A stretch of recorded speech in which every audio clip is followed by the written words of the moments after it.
the fence expert. Who's that guy in that orange shirt? Who must be the fence expert?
It's almost time to talk about the fences. It's time to discuss operations and expenses. It's really time to elevate small businesses. It's time for Joe to drop his knowledge, it's relentless. This rhyme of mine is getting a bit ridiculous. Here we go, we're live with Joe. Enjoy the show. What is up, everyone? I tell you what, I was jamming to that sort of new intro music by the one, the only Matt. Oh, and it's on loop. All right, there we go. What's that? Yeah, I was just going to have it run like low key in the background throughout the show as a great introduction. No, that was the one and only Matt Lattiser. You guys, if you guys watch the show, you know exactly who Matt is. A man of many, many talents. I think you guys will agree with me. If you guys know Matt, you should tell him great job. I was jamming all morning to it, so I got to hear it this morning. I just kept playing it there in the office. So anyway, Matt, if you're watching, thank you. Great work. Guys, if you read the description, you know who today's guest is. The one, the only, Dan Blanc. Dan, how are you? I'm good, man. I didn't know I was coming on that quick, brother. Hey, let's get you up here. Let's do it. Well, usually I would talk about how, and I guess we can do it now. I usually talk about how we are sponsored by expert professional wood care products, and you're familiar with those guys. Oh, they yeah. deal with you guys as well, yeah. Good people, Caleb and Ashley. We like them a lot. Not only are they a sponsor, we've used their products for years before they became a sponsor. It really is good fin stain. You guys should check them out if you haven't already, but I'm sure if you're watching this show, you probably already have.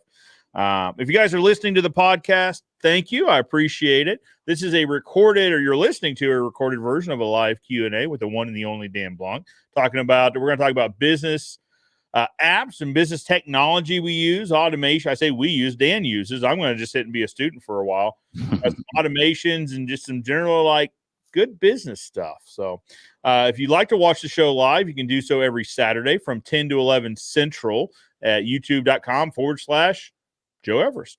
So with all that being said, Dan, how are you? I'm doing good, man. It's a Saturday morning. It's quiet. The phones aren't ringing. Yep.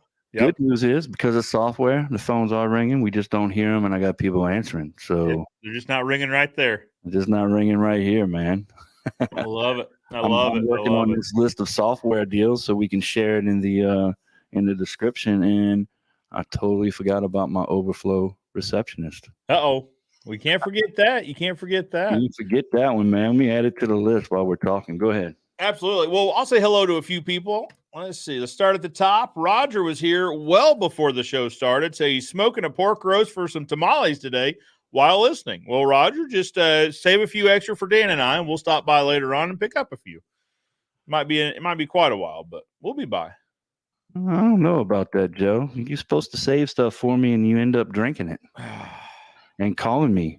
I knew this was going to come up. I knew. Well, I didn't realize it was that late when I called. I'll be honest. We'd been sitting around. So some of the guys at Standing University, Justin Menendez, and a few other guys got an Airbnb for the event, for the Standing University event. We went over there and had some dinner. Now, listen, I was sitting there minding my own business, eating dinner with Mark and Rachel and Kelsey. We were all just sitting having dinner. Stain Man shows up and puts a bottle on, or was it? It might have been Christian, actually. Someone showed up and put the bottle down. They're like, you should try this. You got to try it. It's really good. I'm like, well, okay. I wasn't going to have drinks tonight, but I could probably do that. I don't mean to rub salt in the wound, but it was delicious. It was delicious. And it wasn't, to be clear, it was not just me. It was a table affair. And then people kept coming by the table and getting their own share. So I will take responsibility for being part of it, but I will not claim full responsibility of making that bottle. And the bottle wasn't all the way gone either. Like there was a fair portion of it that was gone. I will admit to that. But anyway, well, I'm sorry to say it was delicious. I chalked it up to karma, man. And the reason why I did is because I had a bottle for Joe. Oh, that's right. Oh, yeah. Okay. Yes. So if you watch the My Fence Life show, if you watch me and Cannon's podcast, I literally just now opened that first bottle that I got, and it's 126 proof, and I was like, ooh, I probably shouldn't have drank that during the show. It's a big bottle, but we had a football party, and I guess I was somewhere, and somebody was like, oh, Blanton's, and opened up the bottle that I had for Joe. And I came in, I'm like, no. Well, it's funny because I'd forgotten about that so this wasn't turn for turn, but it is funny how the universe kind of spins around on its own. Yeah, it does, man. It does.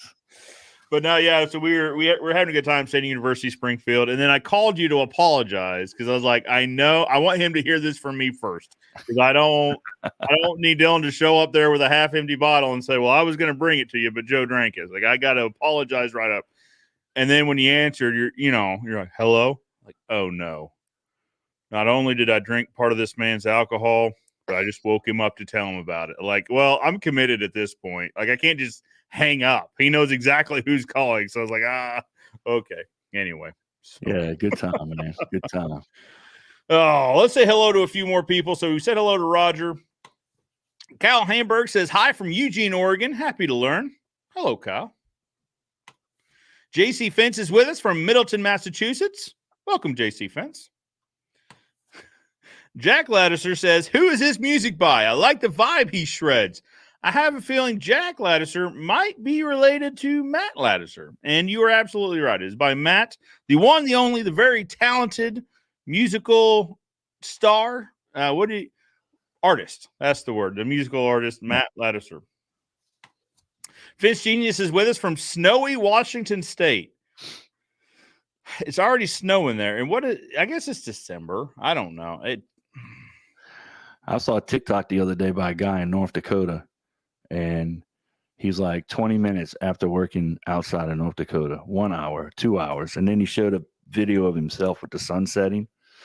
And he was like out there hustling, sweating, and he just had like icicles this far off his beard. Oh, no. He was in his truck, and he's like, I have the air condition on because the heat is killing me. So the air condition was warmer than it actually was outside. So he was using the AC for heat. It was pretty slowly warm up. Yeah, yeah.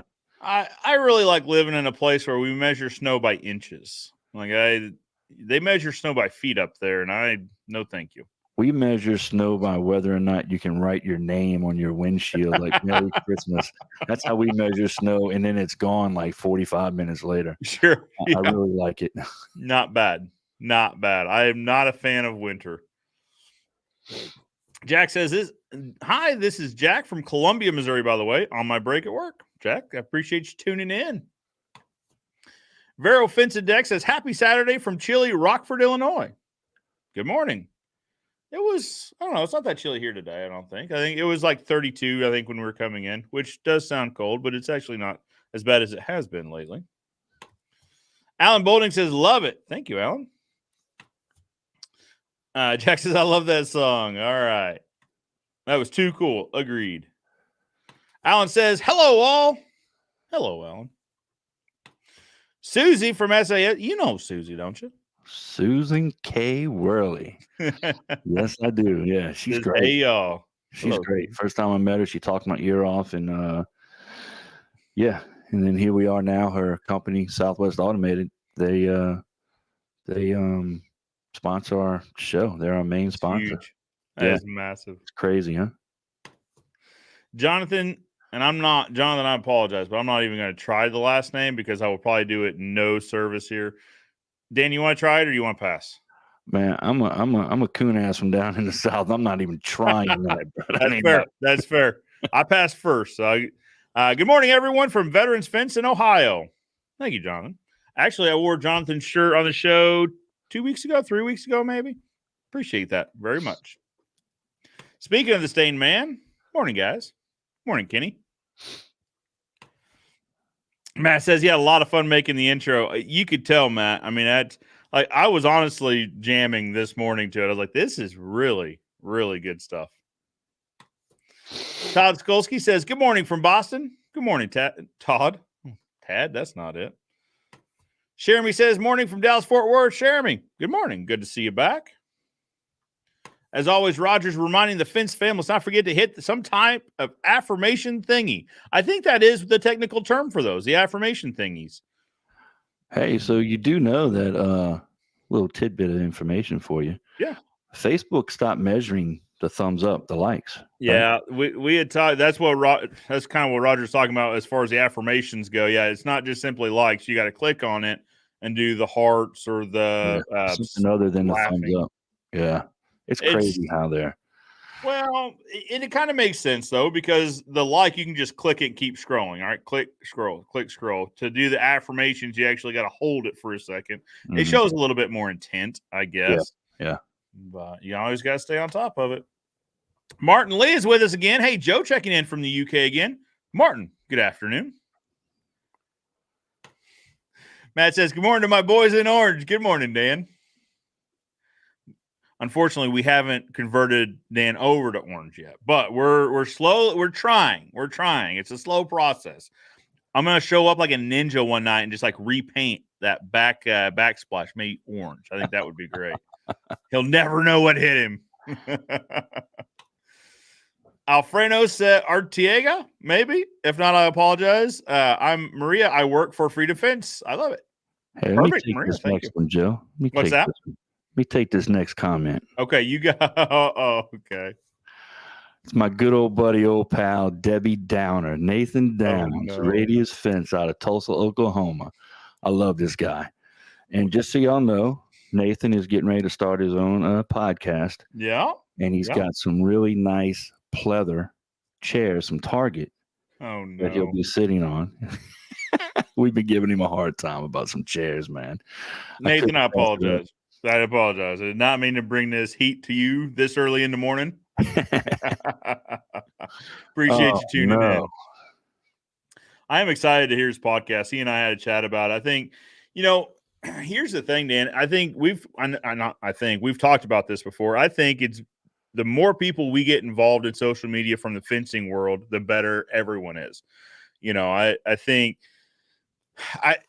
we need more people. We need more guys and gals to start creating either podcasts or YouTube or TikToks or whatnot. And actually, so this is kind of a tie-in that I didn't intend. So Dan Wheeler's with us, the Fence Industry Podcast. I was listening to his podcast on Wednesday, just talking about TikTok and Instagram, how they can really grow people's brands as well.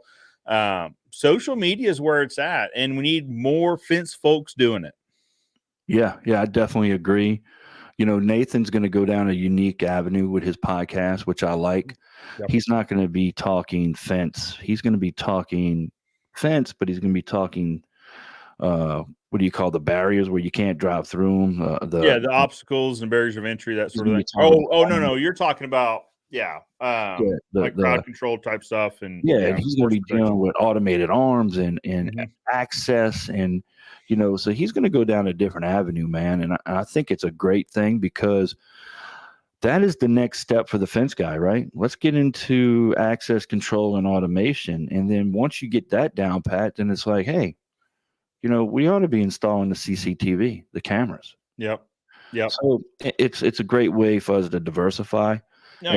And Nathan's going to do a great job with that show. He's an intelligent guy. Well, and I bet he's also going to get into quite a bit of business because that's usually one of the things that he and I spend some time talking about. It's just like the back end business side of running a business, actually, like operations side. I'm really stoked. I'm really excited to hear it. Yeah, one of my best podcasts are with Nathan talking about P&Ls. Yeah, perfect. Perfect example. Yeah. Absolutely. Michael Taylor, good morning. Bam here. Good morning, Bam. I didn't know that was Bam's real name. Yeah. Do you know you could break a bucket on a front loader? Was it a front loader or it's either a front loader or a bulldozer? Bam, which was it? Did you know you could break a bucket on one of those things? And if Bam could tell you how to do it, I think. I heard. Rumor has it. I didn't know you could break a bucket on one of those things. I thought they were, I've seen people like take shelter when they're blowing up IEDs and stuff. So, but apparently you can break them. So good to know. Martin Lee says the brisket last week turned out great, by the way. Martin, apologize for not stopping by. We had told Martin we were going to be stopping by for some brisket, but it was going to be a few hours, and the plane situation just didn't work out to cross the pond and come try some. Kenny says, Dan, your Alamo will be sitting as soon as I can find a full bottle. Good. I feel like maybe, Kenny, I should probably send the bottle just for, my embarrassment of that. We got a guy a little further down in the comments, Corey Bigelow. I got his bottle, though. I got his. Getting there. I didn't get the Alamo, though. Nate says, those freaking chairs. Yes. All right, Nate, I want you to know that this isn't from me. I'm going to bring it up, and we're going to talk about it, and I'm going to take it down, but this isn't me. Okay, you and I have had conversations of why I don't call you Debbie Down, but Corey would like to know, is the name of the podcast going to be Getting Down with Debbie? Now, that's out of line. That's uncalled for. I don't condone that kind of behavior and those kind of comments. Corey, we got to take it down now. Josh Red is with us. Aloha Fence, how we roll. What is up, Josh? I love the content produced by everybody. So helpful. Aloha from Heber. I'm going to start tips and tricks on TikTok. I love this so much. Going to be more aggressive here. I love that because so right before we started getting this whole audio and stuff sorted out for today's show, I made a post on the Facebook and LinkedIn pages. TikTok has overtaken Netflix in terms of video platform popularity. So TikTok is now more popular in terms of viewership, users than Netflix. How crazy is that, Dan? I didn't know that, man. That's pretty crazy. Now it's Americans 35 and under. So because you got to think 35 and over includes the demographic that probably still watches like real TV, like cable and stuff, like cable with a cable is probably how I would say that. The cable that actually comes in through the house. 35 and under TikTok. Now, what some people are going to say, Dan, is like, well, yeah, but that's probably 16-year-olds and 18-year-olds, and that's not really who is in my target demographic. But they grow up. Exactly. That's you gotta start marketing to your client before they're your client, right? So that's all they know. That's right. So you're top of mind. So that when they are, 32, 33 is kind of where our demographic in our region, our demographic starts. So if you start marketing to them when they are 30 or when they are 25, by the time they get to 32 and start hitting our demographic, we are top of mind because they've been hearing us for so long, well before they were a client. So, I get a lot of people, hey, why do you sponsor ads on Facebook? Because in our region, that's really not our ideal customer. And I don't sponsor ads on Facebook for that reason. Let me rephrase. I sponsor ads on Facebook for this brand recognition. Yeah. Because Joe and Jill are going to be over at Bob and Betty's house, right? Mm-hmm. And Bob's going to complain about how little Brian is breaking fence boards, kicking soccer balls. Yep. And Joe or Jill's going to be like, oh, you need to call that fence king guy. Yep. That's why I do it. Bingo. Or they just got a new puppy. And they're like, this thing, I got to get up at 2 a.m. and take him out to pee. And then I got to wait in the cold and wait for him to come back in. And then their friends say, well, why don't you get a fence and put a doggy door in? We did 2 of those this week. Fences around backyards because doggy doors were getting installed. Because guess what? Last week, it was like 20-something for a high. It was frigid.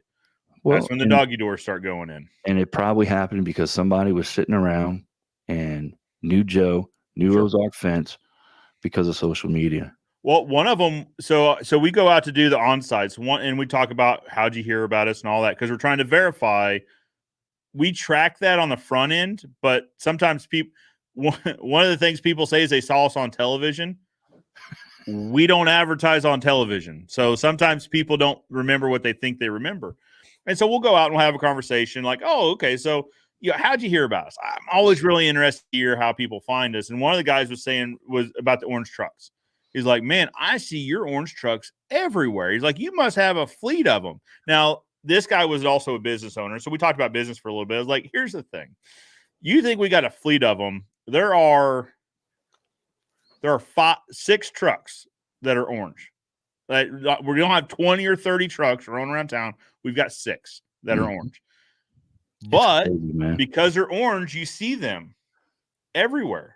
Because you buy a red car, you start seeing red cars. Once you see one orange truck, you start seeing more orange trucks. Well, it's funny, man. We are the only fence company in my region right here that has wrap trucks. Really? Yeah. So it's crazy. The rest of them will have, a little design on their back window or, maybe a magnet on the door. Maybe, if you're lucky. I went and sat down. I spent a couple mornings sitting in front of the different lumber yards, and I just sat there in my truck and scrolled on TikTok and just watched to see who came and who went. Were their trucks branded? If they were, how were they branded? Their employees, their team members, whatever word you want to use, were they wearing branded shirts? Did they look like a professional company? And I sat there and made notes, went back to my assistant and said, plug all this in because I keep track of all my competitors. If they have a website, how many reviews they have. I keep track of all that. And nobody's got a wrap truck. It's crazy. 90% of them don't even wear branded shirts. And I get people that call me, friends of mine, they're like, hey man, I just saw one of your trucks headed into New Orleans. And I'm like, oh, okay, yeah, thanks. I don't know which crew that is. And you want to know why I don't know which crew it is? Because we don't head into New Orleans. It wasn't one of my trucks. So interesting. What we found is when people now see a truck and trailer with fence material on it, they just automatically think it's a fence gang. Nice. So, I had a guy come up to me. Now, this story is a couple years old by this point. Maybe anyway, a year or two old. I was at the welding supply house. I was picking up a tank of welding gas, and a guy rolls up in an orange dually, gets out and says, hey, can I get some business cards? I said, oh, yeah, sure, no problem. Gave him a few, and I said, you thinking about a fence? He goes, no. Almost every time I stop for fuel, somebody asks me for a card thinking I'm with you guys. So if you could just give me some cards, I'll pass them out for you. That is phenomenal, man. Yeah. You would you like some more? I've got a box of them. I'll go get more. But that's the thing is people start associating that, right? Mm-hmm. Especially the more, and this all ties in. I mean, we do a lot of radio. So people hear something on the radio, and then 20 minutes later, they see an orange truck, and they connect those two dots. Mm-hmm. Mm-hmm. It works. It absolutely works. But here's the thing, and this gets back to your Facebook post, your sponsoring Facebook posts. It's not direct action, though, right? Mm-hmm. So it's brand recognition, but it's not direct action. And I think that's something that people have kind of a problem processing through is, well, does it make my phone ring? Right? If I spend $4,000 wrapping my truck, how quickly will I get a return on that investment? Hard to say. But our trucks have been wrapped. The newest one got wrapped last year. So at least a year or a minimum a year on these wraps. Some of them, like one of our dualies, has been wrapped for 6 years. How many jobs do you think we've gotten in the last 6 years because they've seen that truck rolling around town, and then when they needed a fence, they called us? Yeah, probably several. We keep track of that using software, man. We keep track of where all our calls come from. And oh, we saw your truck in the neighborhood. Oh, we saw your truck. Oh, we get people send us text messages. So I don't know if this of the truck. I don't know if this is good. Well, we're doing it because I think it's a good idea, but I don't have a way of tracking whether it's a good idea or not. We took our phone numbers off our trucks. Mm-hmm. Everyone's got a cell phone on their person. Everyone can look us up. But if they Google Ozark Fence, Springfield, then they get an opportunity, and you're big on this, they get an opportunity to see like reviews, other people's experiences, to see user-generated photos. They can click our website. They can click our Google My Business. They can click our Facebook. We took our phone numbers off the trucks, and it's something we're trying. I say we're trying. We started that with 2 or 3 trucks ago. I don't know, but we do have our website everywhere. We'll have our website 2 or 3 different places on it also. I don't know. We'll see. I'm fighting that battle right now. So Ron, my business consultant, wants the phone ringing, right? Yeah. So he pushed his phone number. But then Benji, who does all my marketing over at cleverfox.online, he pushed his website. Yeah. So all of my banners, and because we're in all the high schools. So we're on all the baseball, football, softball fields on all the high schools. Yeah. And they all have my same sign that says fenceyard.com, no phone number. Yeah. You know, I mean, I would rather them go to my website, to be honest with you, because absolutely. When they call the office, it's kind of like, but when you go to the website and you do an instant quote through my salesman. Exactly. Right, now we call them or they call us. We already have them in a system. Oh, yeah. See, you went online and did one of our instant quotes. You got a budget between $4,500 and $6,000. Yep. You know, is that within you got a price? Is that within your budget? Sure. Now we have a conversation. Makes it easy. Oh, yeah. Well, that's the thing is like for our business, the online quote tool is a mandatory first step. So even if they call the office, hey, saw your truck, I'd love for you guys to come out and give me a proposal. Great. Can I walk you through and we usually say, how'd you hear about us? But they said our trucks. Okay.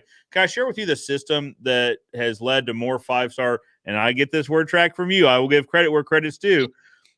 more 5-star reviews than anyone in the area. Can I share with you our process of how that comes to be? Sure. Well, it starts with our online quote tool, and then there's a whole word track that we go down. Mm-hmm. So even if they call, the point is, even if they call the office, they get rerouted to the online quote tool. So let's send them to the website and then have them find the quote tool, and our phone number's on the website. So maybe they still end up calling us, but exactly. I don't know. We're trying it. We're trying no phone numbers. We still have tracking phone numbers for yard signs and stuff like that, which, I mean, if we're going to try this, if we're going to really try this, we probably ought to take phone numbers off the yard signs. Well, I went ahead and I don't think my phone number's on my yard sign. Yeah. I do know this, though. I ran the report yesterday, and we've been using the yard signs for a month. We have gotten 7 people that have said they found us from the yard sign. Yep. And 2 of those people have turned into jobs. Perfect. And those were jobs that were one was 46 and some change, and the other one was 48% gross profit. So signs are paid for. I mean, more or less. Yeah. And guess what? It's brand recognition. Yeah. So that's the thing is, like, I mean, I'm sure you can guess our yard signs are large and they're fluorescent orange, right? And they're already in neighborhoods that we want to do business in. Mm-hmm. If we're doing one fence, I want to do all of the fences because we can just park a truck and start doing fences in that neighborhood.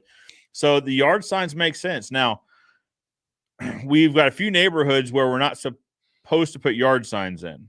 Mm-hmm. So there's a few HOAs. So HOAs have started this where only political signs can be put out and they can only stay up for like 2 weeks or something like that. So we'll typically tell the homeowner, it's part of our procedure that this goes in.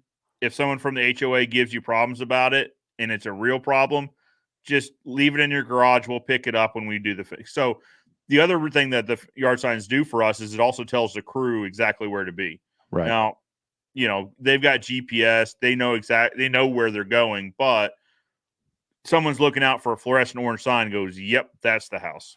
But anyway, Joe, it helps. And I learned that from Canon. It helps the crew know where they're going. Yeah. Right. So, because have you ever tore the wrong fence down? Not yet, but nightmares. Yes. Yeah. Yeah. So we're working on a dead end street. I tell my guy, and there's only like maybe 16 houses on the street, 8 on each side. So look, when you get to the end of the street, it's a house on the right. Last house on the right. All right, boss, got it. Well, he gets there and looks down the street and goes, oh, it's not that long. I'm just going to back down the street. So he backs down the street, looks to the right. That's the house on the left, though. Uh-huh. So he starts tearing down the fence. Oh, no. Yeah. Free fence. Yeah. Thank God he only got the front left down, right? And he got the front right down and about 3 sections down the right side. And I pulled up. I just so happened to be in the neighborhood and pulled up and I'm like, whoa, stop. You're at the wrong house. Oh, man. I don't know why, but in our town, it's roofs. It's like one a year hits the news of the wrong roof got tore off. It's like, I don't know. So this is what we do, man. So another software we use, which we'll get into this, is Company Cam. Yep. And we take a picture of the front of the house with the mailbox, if they have one, right? Yep. With the address, and we make it the cover photo. So perfect. My guys in the field, all they use is Company Cam. Yeah. And then what happens? This is what the house looks like. And then guess what? We take a picture when the sign has been put out front. Yep. With the house. They can just, all right. So now it matches that. It's confirmation. Yep. Right. That's smart. So that's how we utilize that. So, Dan, I tell you what, let's say hello to a few more people, and then we're going to dive into the software because I have a feeling we're going to go past an hour. We're trying to get this thing back to an hour, but I'm okay with that, man. Okay, good deal. Let's see. Stitch says, I have my truck very conspicuously logoed up. A lot of people around here don't, and I keep trying to tell all of my friends that you really should. It ends up leading to a lot of indirect work. Absolutely. Oh, yeah, definitely. I mean, it's an expense. It absolutely is. I mean, a fully wrapped truck. Now, ours, and we got this from the one and only Sean, Mr. Fence.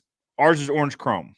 I know, man. They look so dope too. We saw his. I was like, oh yes. So I went to my graphics guy. I'm like, hey, is orange chrome a thing? He's like, I don't know. I think it is. Like, can you find it for me? And he went and he's like, okay, it is, but listen. So with normal vinyl, if it gets a crease in it, they can pull it off, they can reheat it, and then they can put it back flat.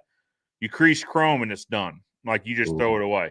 Really? So it costs a little more. They price that in, right? But I say all that to say it is an expense. It's several $1,000s to get a truck wrapped, but the impact it makes when you're rolling through town, or to our point, you're sitting in front of a house that you're either doing a bid at or building a fence for. You're in a neighborhood you want to be in more. It makes sense. Put a billboard in that neighborhood, roll it around, try to find some more business in that same neighborhood. The money comes back to you. And look, man, it works. I remember when you got them wrapped in chrome orange.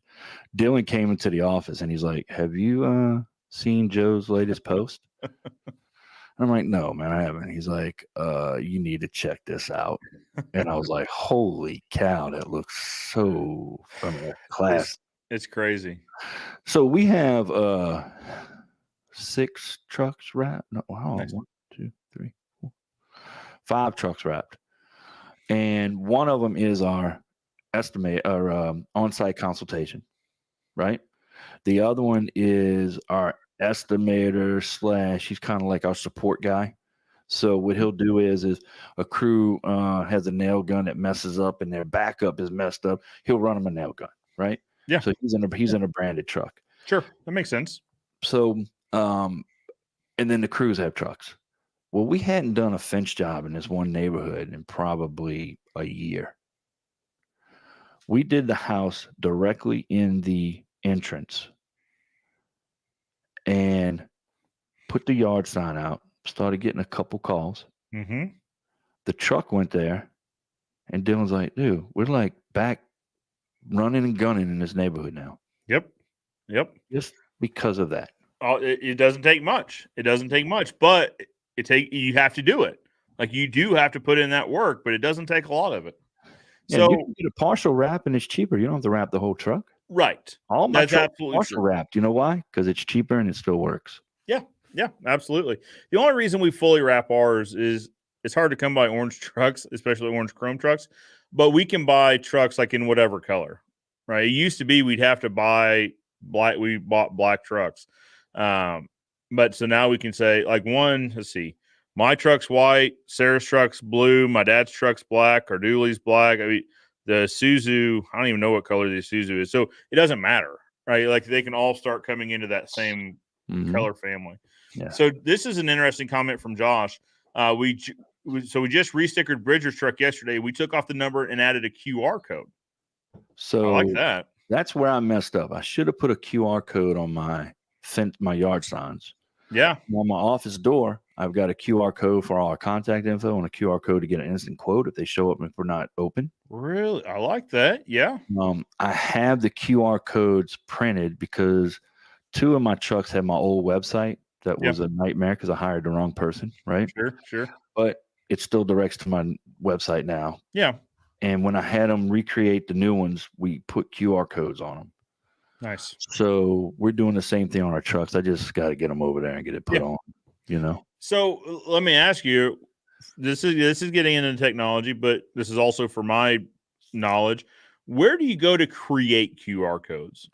Like, it seems like there's a handful of options. So I am a firm believer that it is my job to run a fence company and it's my job to sell fence and right. So I hire somebody that knows to do that. So I have a marketing guy, which you use. Don't you use Sam? Yeah. So Joe uses Sam Nutella. Yep. Right. Yep. He's in the fence industry doing websites for fence guys. And then I use Benji over at Clever Fox. And it seems like those 2 guys are probably the 2 biggest guys in the fencing industry. Yep. So I don't know where they go. I just say, Benji, I need a QR code and I needed to go here. And I get an email with a QR code and it's set up and I can send it wherever I want, you know? So Perfect. I'm sure you could Google it, but I have no idea, Joe. Yeah. Well, so when I was a kid, I watched a lot of Bob Vila. And he always said, if you're not a professional, hire a professional for best results. And I feel like that applies to this exactly. Yeah, I mean, it's just, that's just the way I run it. You know what I mean? No, that makes perfect sense. Kevin's with us, Landmark Creations. Hello, Joe and Dan, two of my favorite podcasts on one show.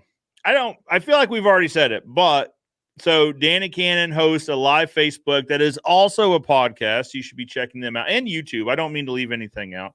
My Fence Life. So if wherever you consume content, if you search My Fence Life, you will find Dan and Cannon.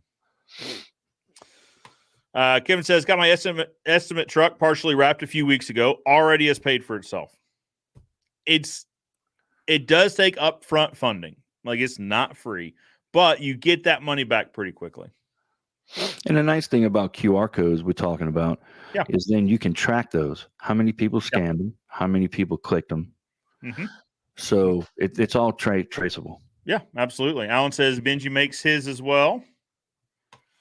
Corey's saying some fire stations are putting QR codes in the door jamb and boxes of the inventory and checkoffs. Yeah. So who was it? Canon that uses QR codes on inventory? Yeah, I think I saw a video of his. Yeah, and Canon somehow got an extra machine, so he sent it to me, and we're going to start using those labels because we give the guys boxes for all their screws, right? Mm-hmm. Yep. So I'm like, hold on, just put a QR code. So then that way they can click it, it'll pull up the item, and then they can send it to the office, and we know exactly what they need to order. That's perfect.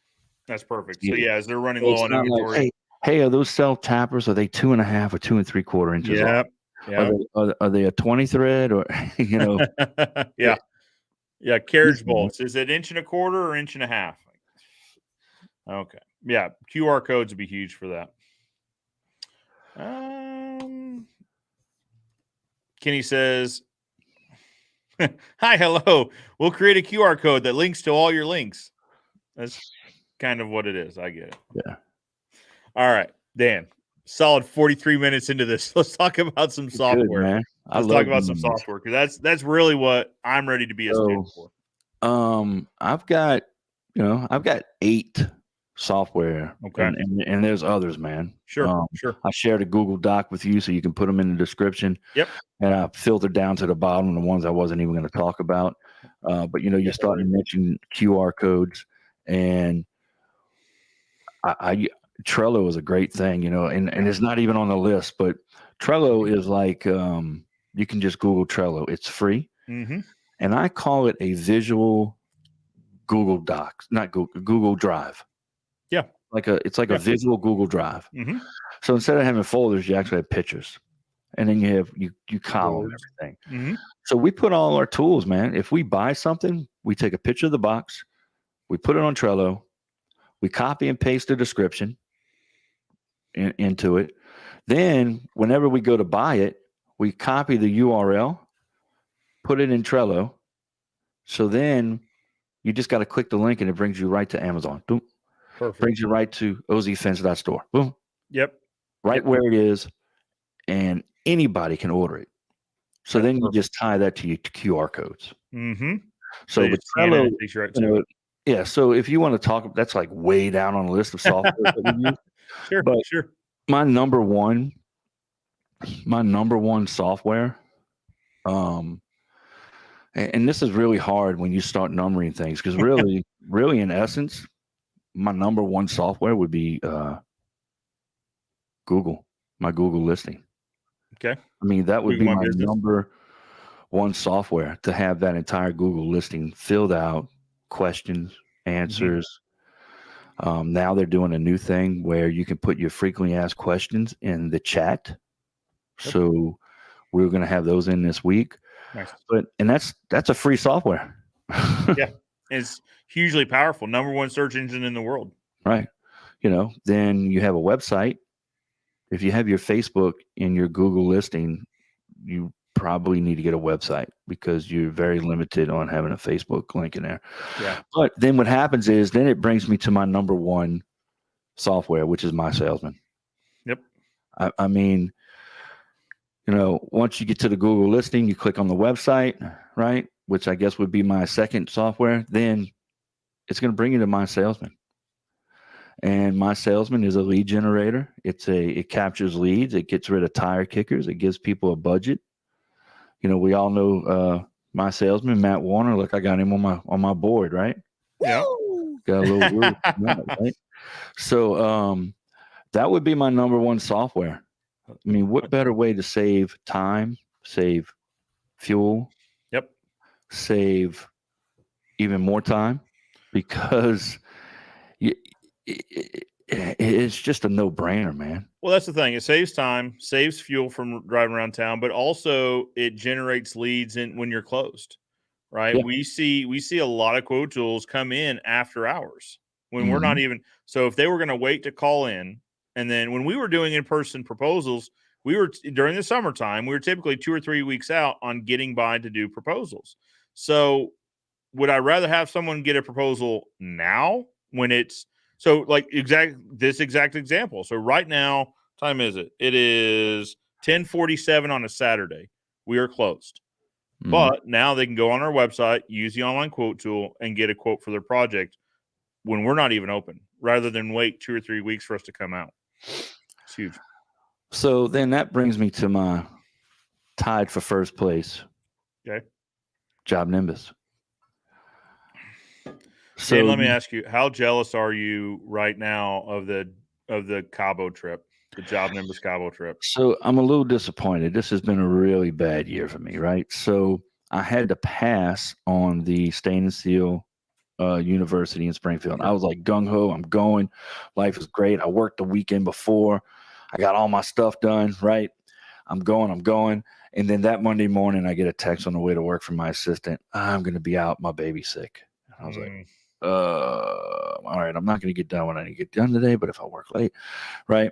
And then the next day, she's like, I got to bring it to the doctor for 10. And then when I get back, I'll come into the office. I'm like, all right, that's it. I can't go. Yeah. You know, so I missed that trip. Well, then I was supposed to go to Cabo for Job Nimbus and for their super summit or whatever they call it, Job Nimbus Summit. And Pepper decided to get her meniscus on her knee, get her knee scoped Wednesday, the day before Thanksgiving. Well, she's just now getting around. So, you know, I couldn't go to Cabo without her. No, yeah. No, I couldn't go to Cabo. I didn't know how handicap accessible everything was, right? Sure. So I'm like, no, we're not doing this. I'm not wheelchairing you around. Yeah. So then Mark was like, hey, man, we got some extra cabins on the cruise. We're going on a company retreat. We'll give you a cabin to go get in. And it leaves Monday. Well, I think Wednesday I'm leaving to go out of town for family stuff. I'm like, so I missed 3 trips at the end of the year. But yeah, look, man, I've been to Job Nimbus's headquarters in Utah. Yeah.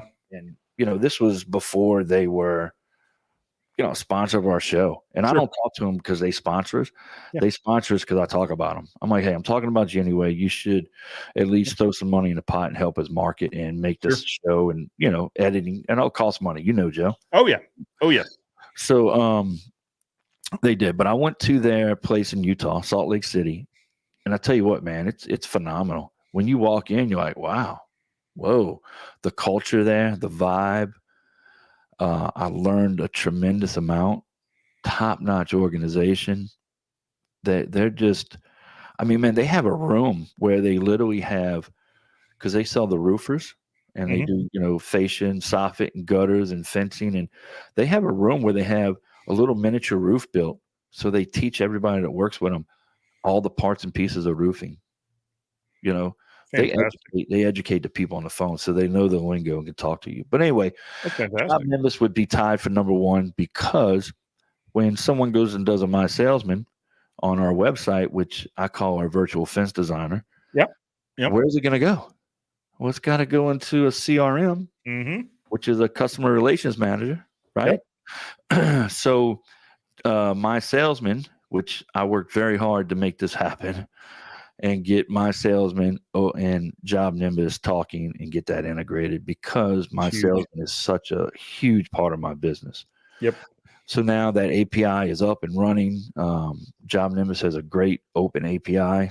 I don't know what API stands for off the top of my head, but it basically says, hey, you can come in and join us, right? Yeah. It lets them exchange information. It's an invitation. So I guess that's what the I stands for. So now application programming interface is what I'm being told. Thank you, Braden. Anyway, so what happens is I have a workflow in my Job Nimbus that when they go do a My Salesman at 2:00 in the morning, because guess what? People do them at 2:00 in the morning. Yeah, absolutely. They'll go 2:00 in the morning, do a My Salesman, and first thing my assistant does when she comes in is open up her leads board to see how many phone calls my overflow receptionist got and get on those, how many My Salesmen were done that night, right? And how many online forms were done.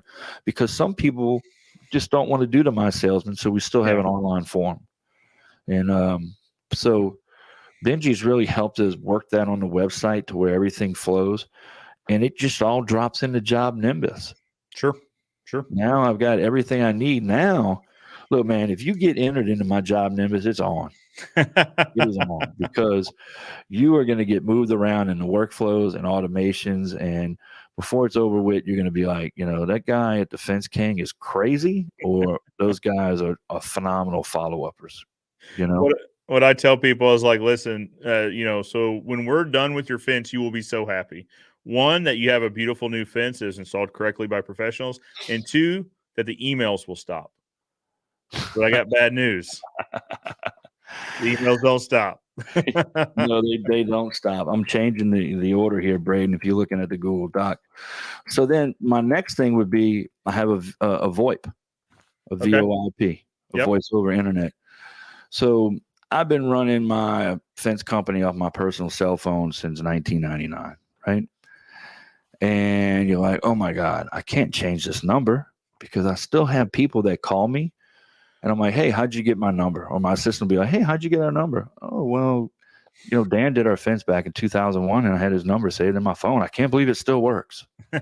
Yeah. Well, how do you do that? You go ahead and release your number from your cell phone carrier or whoever over to a voice over internet, right? Protocol deal. Yep. And now my phone number is basically on the World Wide Web. I can answer the phone through my computer. I can talk through my camera if I want to. Mm-hmm. We found having the desk phones were best because now I can transfer calls back and forth, and now I got an intercom system. So that would be the next thing, getting a VoIP. It's very, very important that you have that. Well, and you can take them anywhere. I mean, that's the huge thing is so you can literally, they're programmed to in the example of desktop units, they're programmed to the phone. So you can literally unplug it at the office, take it home and plug it in the wall if it has internet. And now all of a sudden, when you dial the office, that phone rings. Well, even better, if you do your homework, you'll find one that actually has a Chrome extension. Okay. So now, like the one we use has a Chrome extension, and I'm really not talking about them because I'm going to be dropping them because Job Nimbus is having voice and text now. So why wouldn't I have everything in the same spot? Sure, absolutely. But so the VoIP, the VoIP that we use, it integrates with Job Nimbus. Yeah, nice. Guess what? People call, we record all our phone calls. Mm-hmm. The recording drops down into the customer's activity. People text back and forth, all the text messages.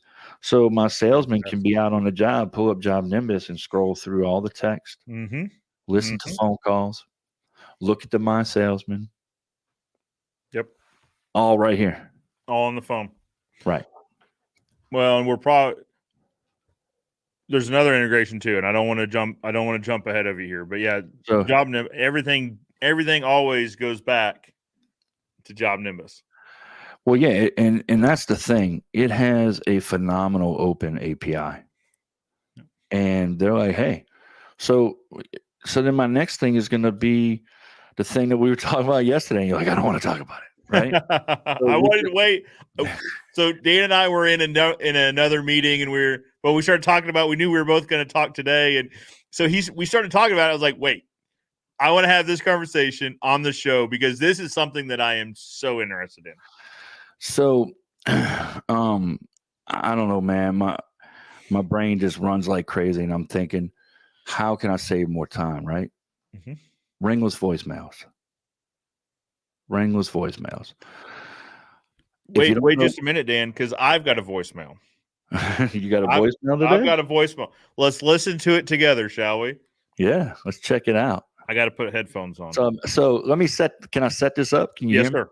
So here you are. You call the Fence King, right? Kirsten answers, gets all your information, and she drops you into an active lead workflow. We'll just leave it that simple. Sure. Okay. Once you get in that workflow, we have automation set up at certain times that you will get automations, whatever it may be. And this automation you're going to get within the first 24 hours, say. Okay. And this is what you'll get. And no one's doing it. It's just Job Nimbus doing its thing. That's the thing is the phone didn't ring. Like I didn't, but I've got a voicemail. Right. So this is all a bit like magic to me, Dan. I'm going to be honest with you. Let's listen to it. Dan Blanc, the Fence King here. Sorry I missed you. I was just giving you a shout to thank you for considering the Fence King and allowing us to quote your project and possibly surround you with quality. I'm in the office every day. If you got any questions, give me a shout. I'll be more than happy to answer them and do whatever I can to give you a 5-star experience. So thank you so much. Bye. I like that so much. Crazy, huh? So I recorded that to MP3, and now they get a ringless voicemail. So this is the problem. Job Nimbus doesn't offer ringless voicemails. So I went out and hired a development team and said, hey, guys, we need to make this work. I don't see why we can't make this a webhook because Job Nimbus allows webhooks. Sure. So we're like, all right. So they did a little research and they found a company by the name of Drop Cowboy who has an open API, and so does Job Nimbus. So nice. They can talk. So they went ahead and wrote some code for me. And literally, if you could see the code is highlighted, and I can only touch like 2 parts of the code. Smart. One of them is the phone number it's coming from, so it's always coming from mine. Yep. And then I drop in the Google Drive share link. Okay. And that's it, man. And then I copy and paste it and drop it into the webhook. And that share link is where your MP3 lives? Yes. So it knows where to go find it? Okay. Exactly. So I have my Job Nimbus key code. I have my Drop Cowboy key code. And then they have another like secret code. And we built our own code. And I just plug that in, label it, and boom, copy and paste it. So Dan, what happens when I call that phone number back? So you can do anything. You can send that customer anywhere. But I mean the phone number that like you sent it from. So if I would assume I put call and I get the office. Yeah, it's going to go to my office. If you text it, it's going to go to my office. Okay. Now the phone number it comes from, this is the only thing I don't like. That's why I might change that up a little bit, that audio, saying, hey, look, this is my number. Give me a call back here. Like it's my personal number or it's my personal desk. Yeah. You know, but I just went ahead and let's see. I forget what it's called, brand registration. So I just registered my brand, Fence King, with all the carriers. It's a simple process. Drop Cowboy has it. You just go in, register your brand, you put in your EIN number and all that good stuff. So once I get registered, I think I might have a little bit more control of where the phone number comes from. Okay. Okay. What I mean by that, I mean like an exact number. Yeah. Right now, it just pulls a number from my region with the same area code. Okay. You know, so it's sense. Good, man. I'm trying to make something work that's not supposed to work. And Job Nimbus was like, hey, you make sure that if you talk about this, you let people know that we don't offer this. This is something that Dan Blanc did. Yeah. Yeah. And I'm like, yeah. So this was the thing. And the reason why Job Nimbus, this isn't on top of their list is how many people check their voicemails? Right. Right. But that's not the point. The point is they think someone picked up the phone and called them. Yep. Yeah, because it showed as a missed call. Right. It shows as a missed call. You get a voicemail. And you know what? You might not check it. But voicemail, it's organic, man. It's growing with the way with society. Sure. Yeah. I don't check my voicemails, but you know what I do get?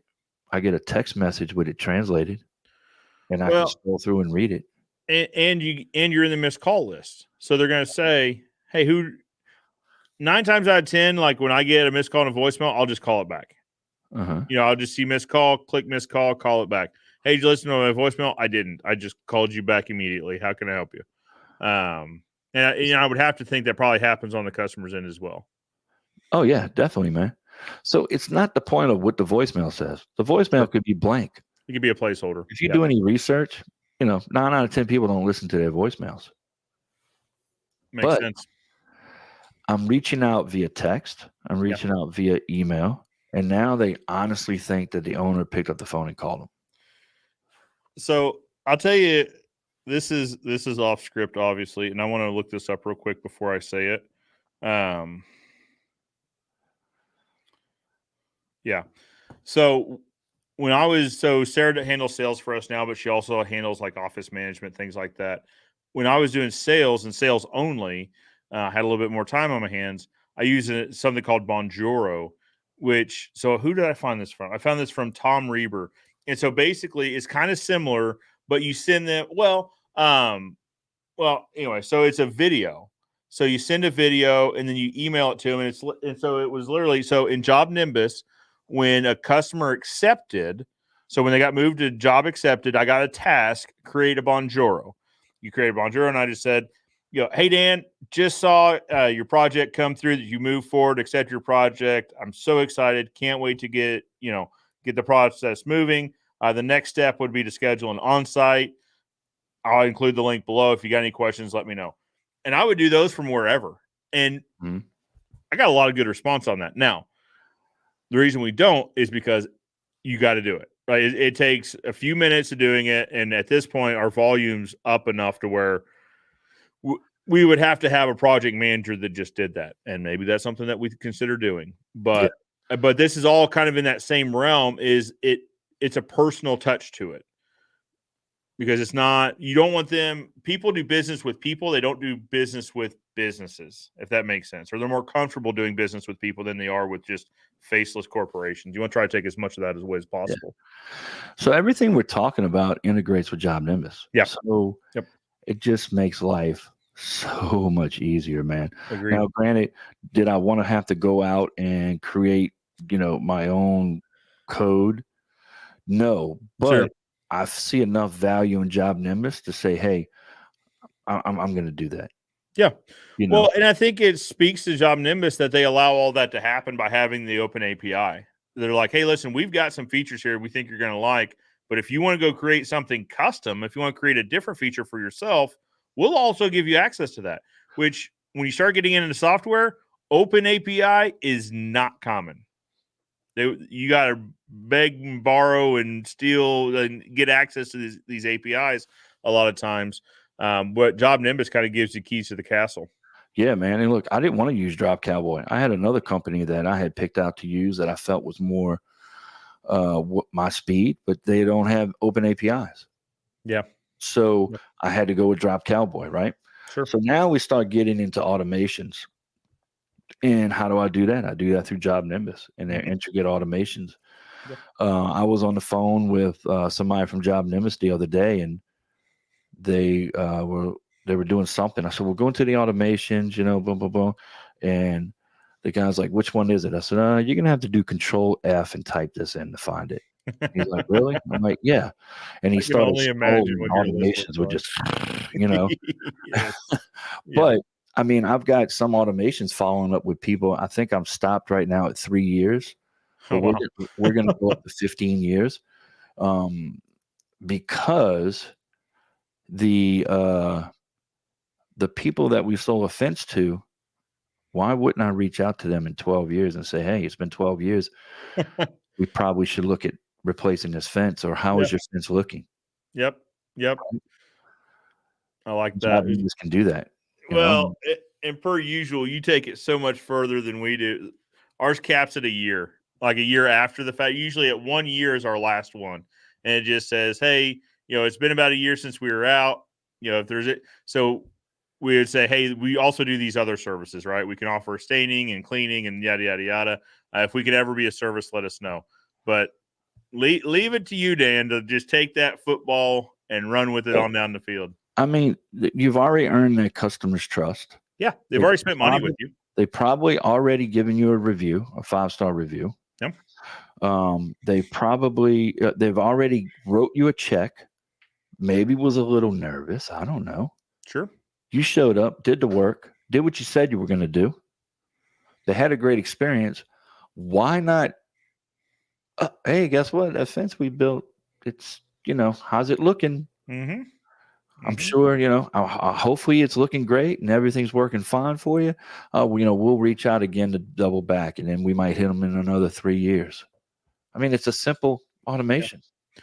Well, and they're already sitting in a column. Because see, sure, Joe, I don't know how you do it, but what we do is once we send everybody through the process, we have a column called thank you card wood post, thank you card postmaster, sure, thank you card aluminum, thank you card stain. Yeah. So all the people we built wood fence for are all potential customers for my new stain company. Sure. Yep. So now absolutely. I can start putting automations in going, hey, it's been 5 years since we did your fence. It's probably not looking like it did when we installed it, but you know what? We can make it look like that again. Yeah. Give us a call. We can clean and stain your fence. So we separated out stain, no stain, or pre-stain, no stain. Uh-huh. So that way, if we pre-stain, the thank you is basically just, hey, let us know if you'd like it clean. We recommend you reapply every couple of years. We'll be sure to reach back out, which that should be an automation now that I'm saying that, when it's time to clean and restain your fence. But then if it's no stain, it's usually something like, we recommend you have your fence professionally stained to prolong the life and da-da-da-da-da. That's a service we offer. There's also others in the area that offer it. If you'd like a bid, let us know. We can get you a bid on that. I would have to go look at percentages, but it's pretty high on people that reply back. Could you give me a bid on it? Mm-hmm. So it's a quick and easy recall. Well, and not only is it easy, man, it's so easy because you did the fence. So all you got to do is look in your CRM job Nimbus that has the fence layout with all the measurements of how the linear foot, the height, figure out the square footage. Okay, we're going to have to clean it. This is a sight unseen price. Boom. Is it privacy or is it shadow box? Is it this or is it that? Is it 6 foot, 8 foot? Mm-hmm. Right. We haven't gotten to this yet, but you got pictures of it. Are there bushes we need to worry about? Is there this or is there that? Exactly. You got everything. So, when people say, man, you got a lot of different softwares. Well, we're doing a lot of different things, but I'm building a business. I'm not building a checking account. Okay. So the business foundation I'm building, I'm trying to build an empire. I'm trying to build a legacy for my kids. And I want them 15 years from now when, I'm 73 years old or whatever, to be able to go, hey, that fence job that Dad did 15 years ago, those people are now calling us back because he plugged an automation in. Yeah. It's a gift that keeps on giving. Yeah. So we're on our P&L. So we talked about P&Ls a little while ago. We've got a itemization for software expense. Yep. And it gets healthier by the year. Well, you know what else we do? We also do it by percentage on that P&L. Yeah. So then we can go ahead and say, hey, the software is a percentage and the software went up, that the sales go up. Sure. So now we can start utilizing that information. So that's smart because I like that. As you plan to grow, then you just plan on having more expense because a lot of these softwares charge by the seat, right? By the account. Mm-hmm. So if you know, hey, we're going to grow by 30%, we're going to have to add another seat to this because we're going to have somebody else, whether it's a project manager or whether it's accounting or whomever, is going to have to get involved with this to help us keep this in line. So it scales for that, which is nice. Yeah. So then you're like, all right, I need to add another user. That's going to add this much money to our job Nimbus item on P&L. How does it affect our overall? I mean, there's I love it. That's getting granular, but you know what? You got to do it. Numbers are everything. They absolutely are. Then my next thing would be company cam. Perfect. And really, company cam is a real big one. If you don't have My Salesman, if you don't have Job Nimbus, if you don't have a VoIP, if you don't have ringless voicemails, gosh darn it, you better get company cam. Okay. Yeah. I mean, I've got a landscape guy that works for me. He's just starting his company. And I'm like, dude, you should have company cam. I don't care if you don't have anything else. I don't care if you don't have Joe's Landscaping at gmail.com. Sure. Get company cam. You know? Yep. So the way we utilize company cam, and guess what? It integrates with Job Nimbus. Nicely. Now, let me pause here because Sarah, this might be the last time people see me because Sarah might murder me in my sleep. So we integrated these back and forth, and I was like, yeah, I didn't know what I was doing. I clicked the wrong box. This is absolutely user error. But I was like, yeah, just import the projects from Job Nimbus into company cam. And I clicked like the historical box. So it pulled every job we've ever done in Job Nimbus and created projects in company cam. And so now Sarah's going to murder me because there's 1,000+ projects in company cam now. So what we do is we use company cam for all kinds of things, man. Yep. I'll go into Job Nimbus and I created a Stainless Steel University, Springfield, Missouri contact, a job. Yeah. And it created a job in company cam. All my guys had it. So when they were up at your place, they were snapping pictures in company cam. Nice. I'm going to have them forever. Sure. Yeah. And anybody can go back and check them out. Any videos, everything. I love it. You know, then all the pictures uploaded to Caleb's contact in my computer. Nice. You know, so company cam is really a tremendous tool. Yeah. What we'll do is we'll go out to a job and we take pictures of the house in the mailbox because guess what? We want to make sure we go to the right house. Yep. We also take a picture once they sign on and we put our sign out there in front of the house. So the guys definitely don't go to the wrong place. Mm-hmm. And we take pictures from the street, the right front and the left front. I want to see the curb back. Okay. Then I can see utilities. Oh, there's the electrical box. I know the electrical is on this side. There's this. Boom, boom. I can look at the neighbors.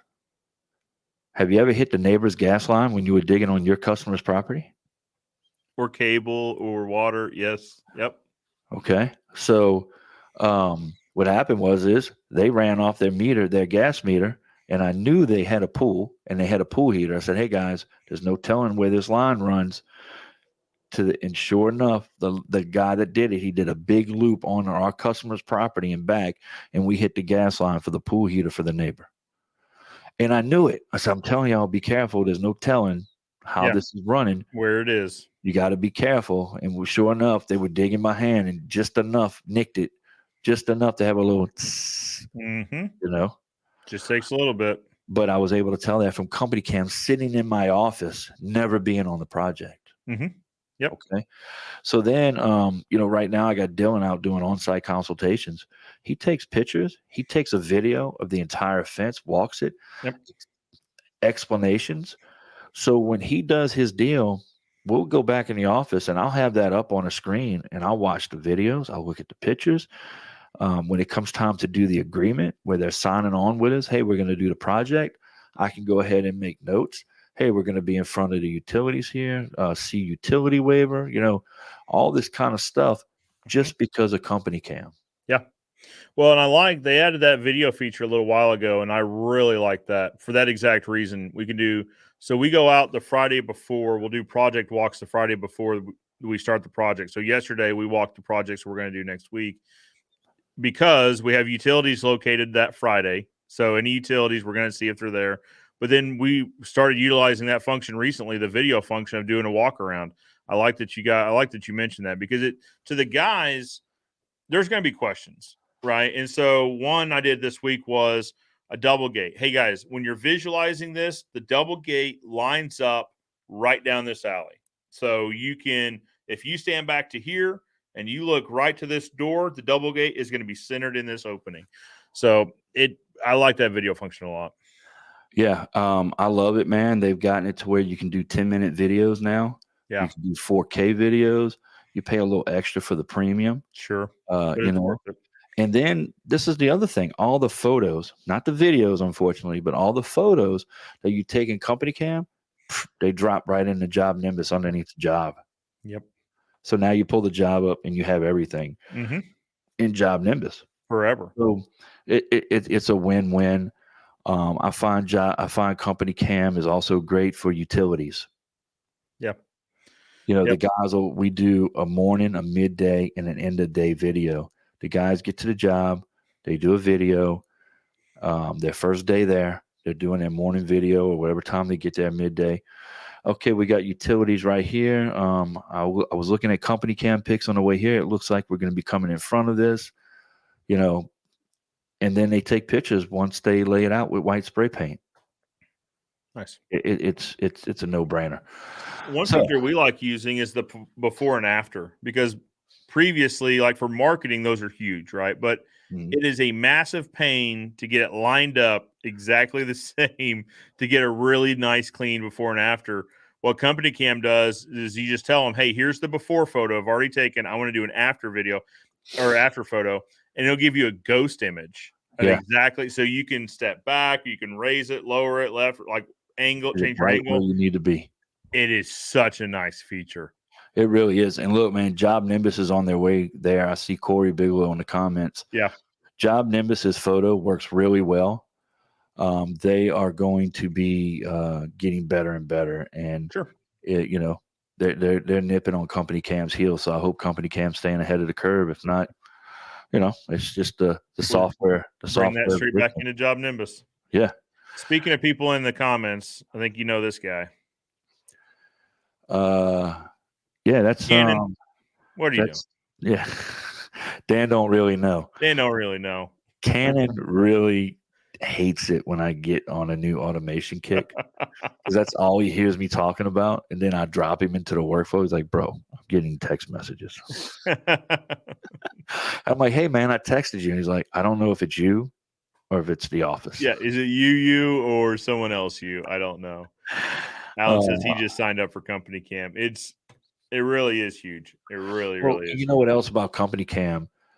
God forbid you need to use it for this, but it's geocoded, right?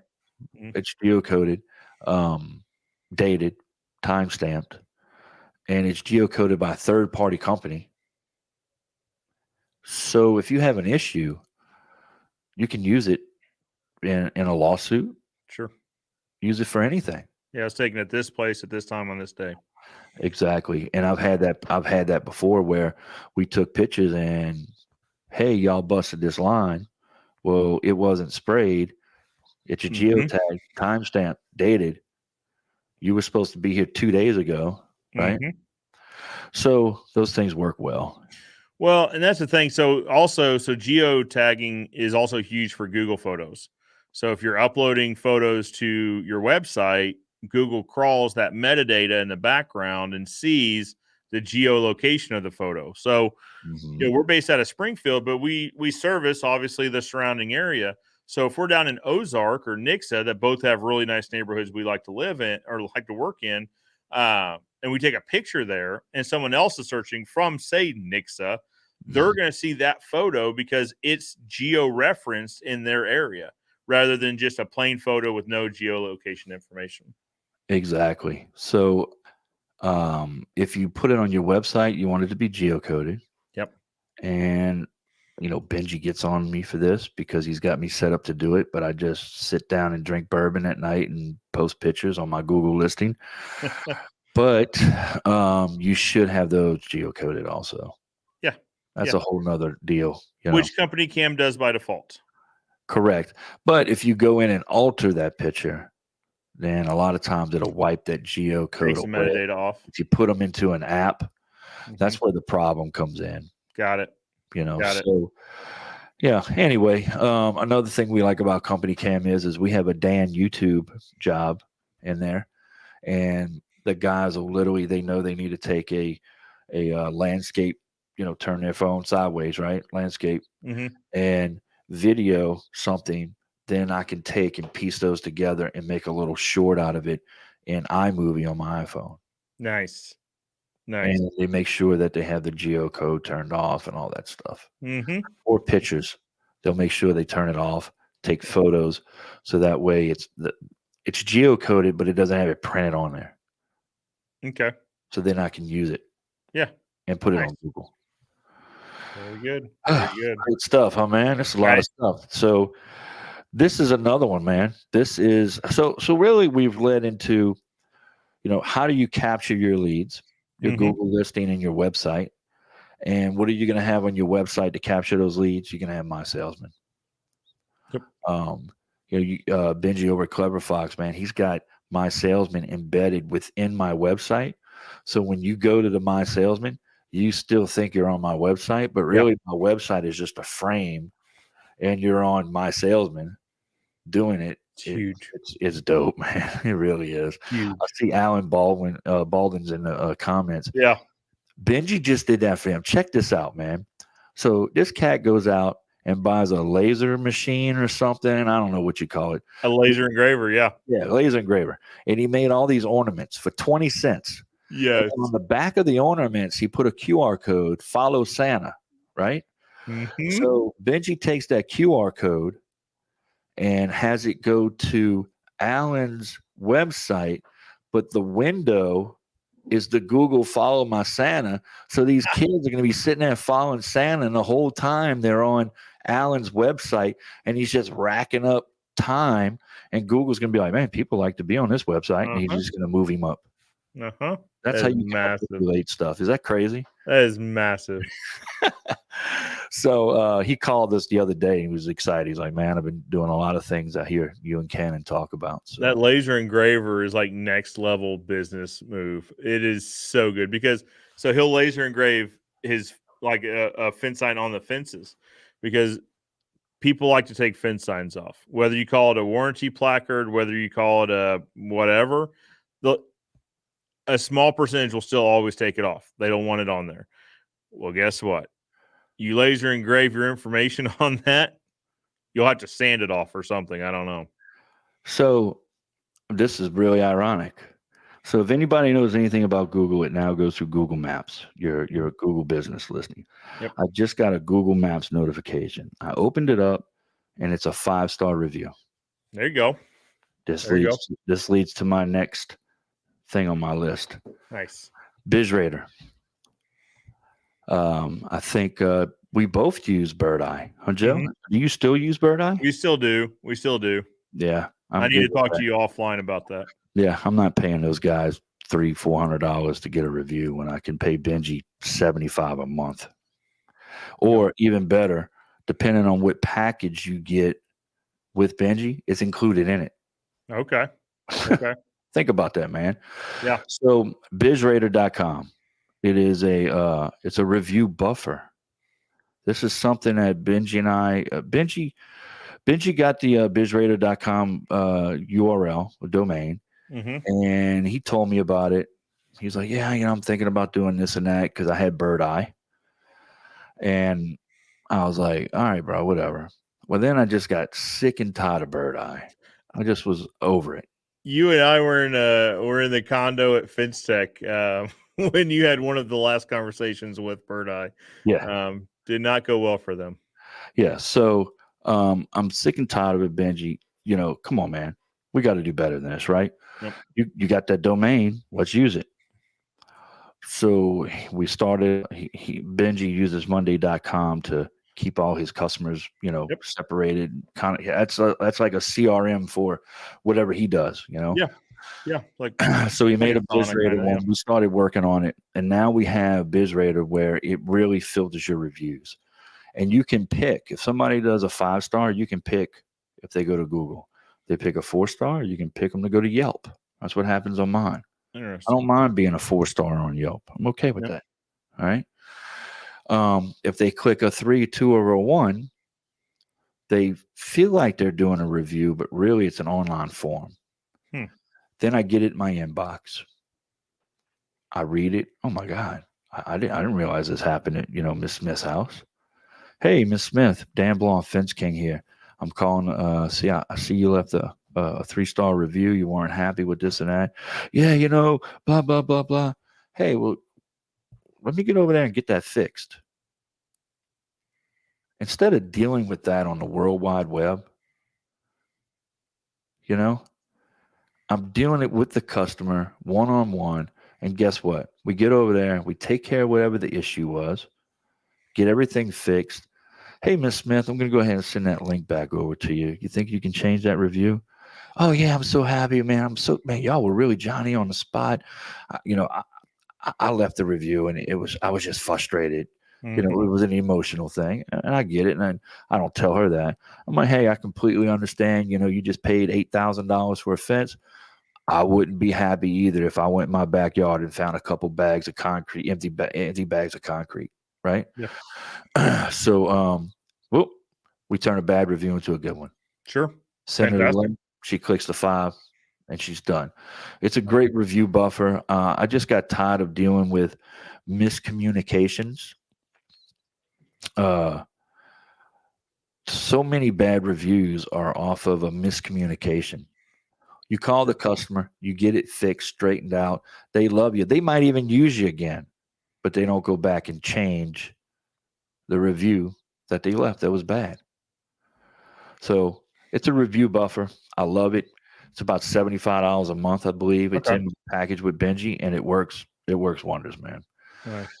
Now, Cannon's got a point, and this is not on Dan. This is on both of us, and we knew this going in, that this was not going to be a 60-minute live. But that's okay. That's all right.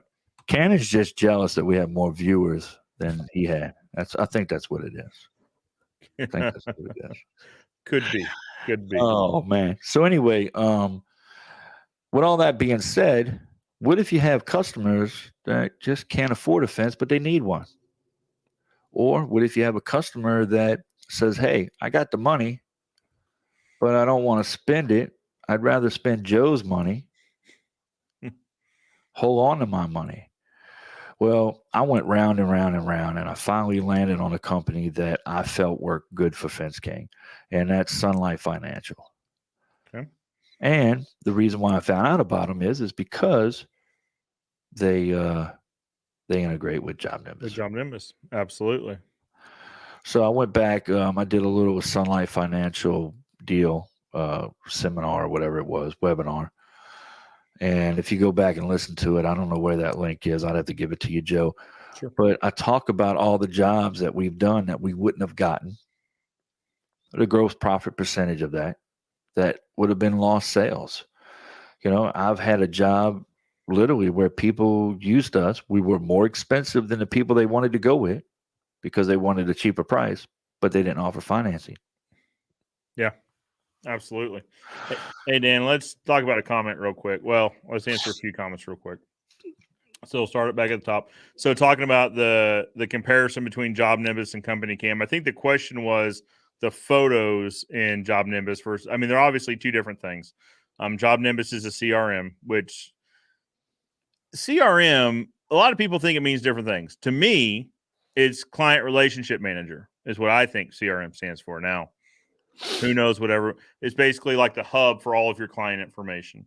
Whereas Company Cam is a photo aggregator. It's a photo app, So now I think the question though was the photo center in Job Nimbus versus the photos taken in Company Cam.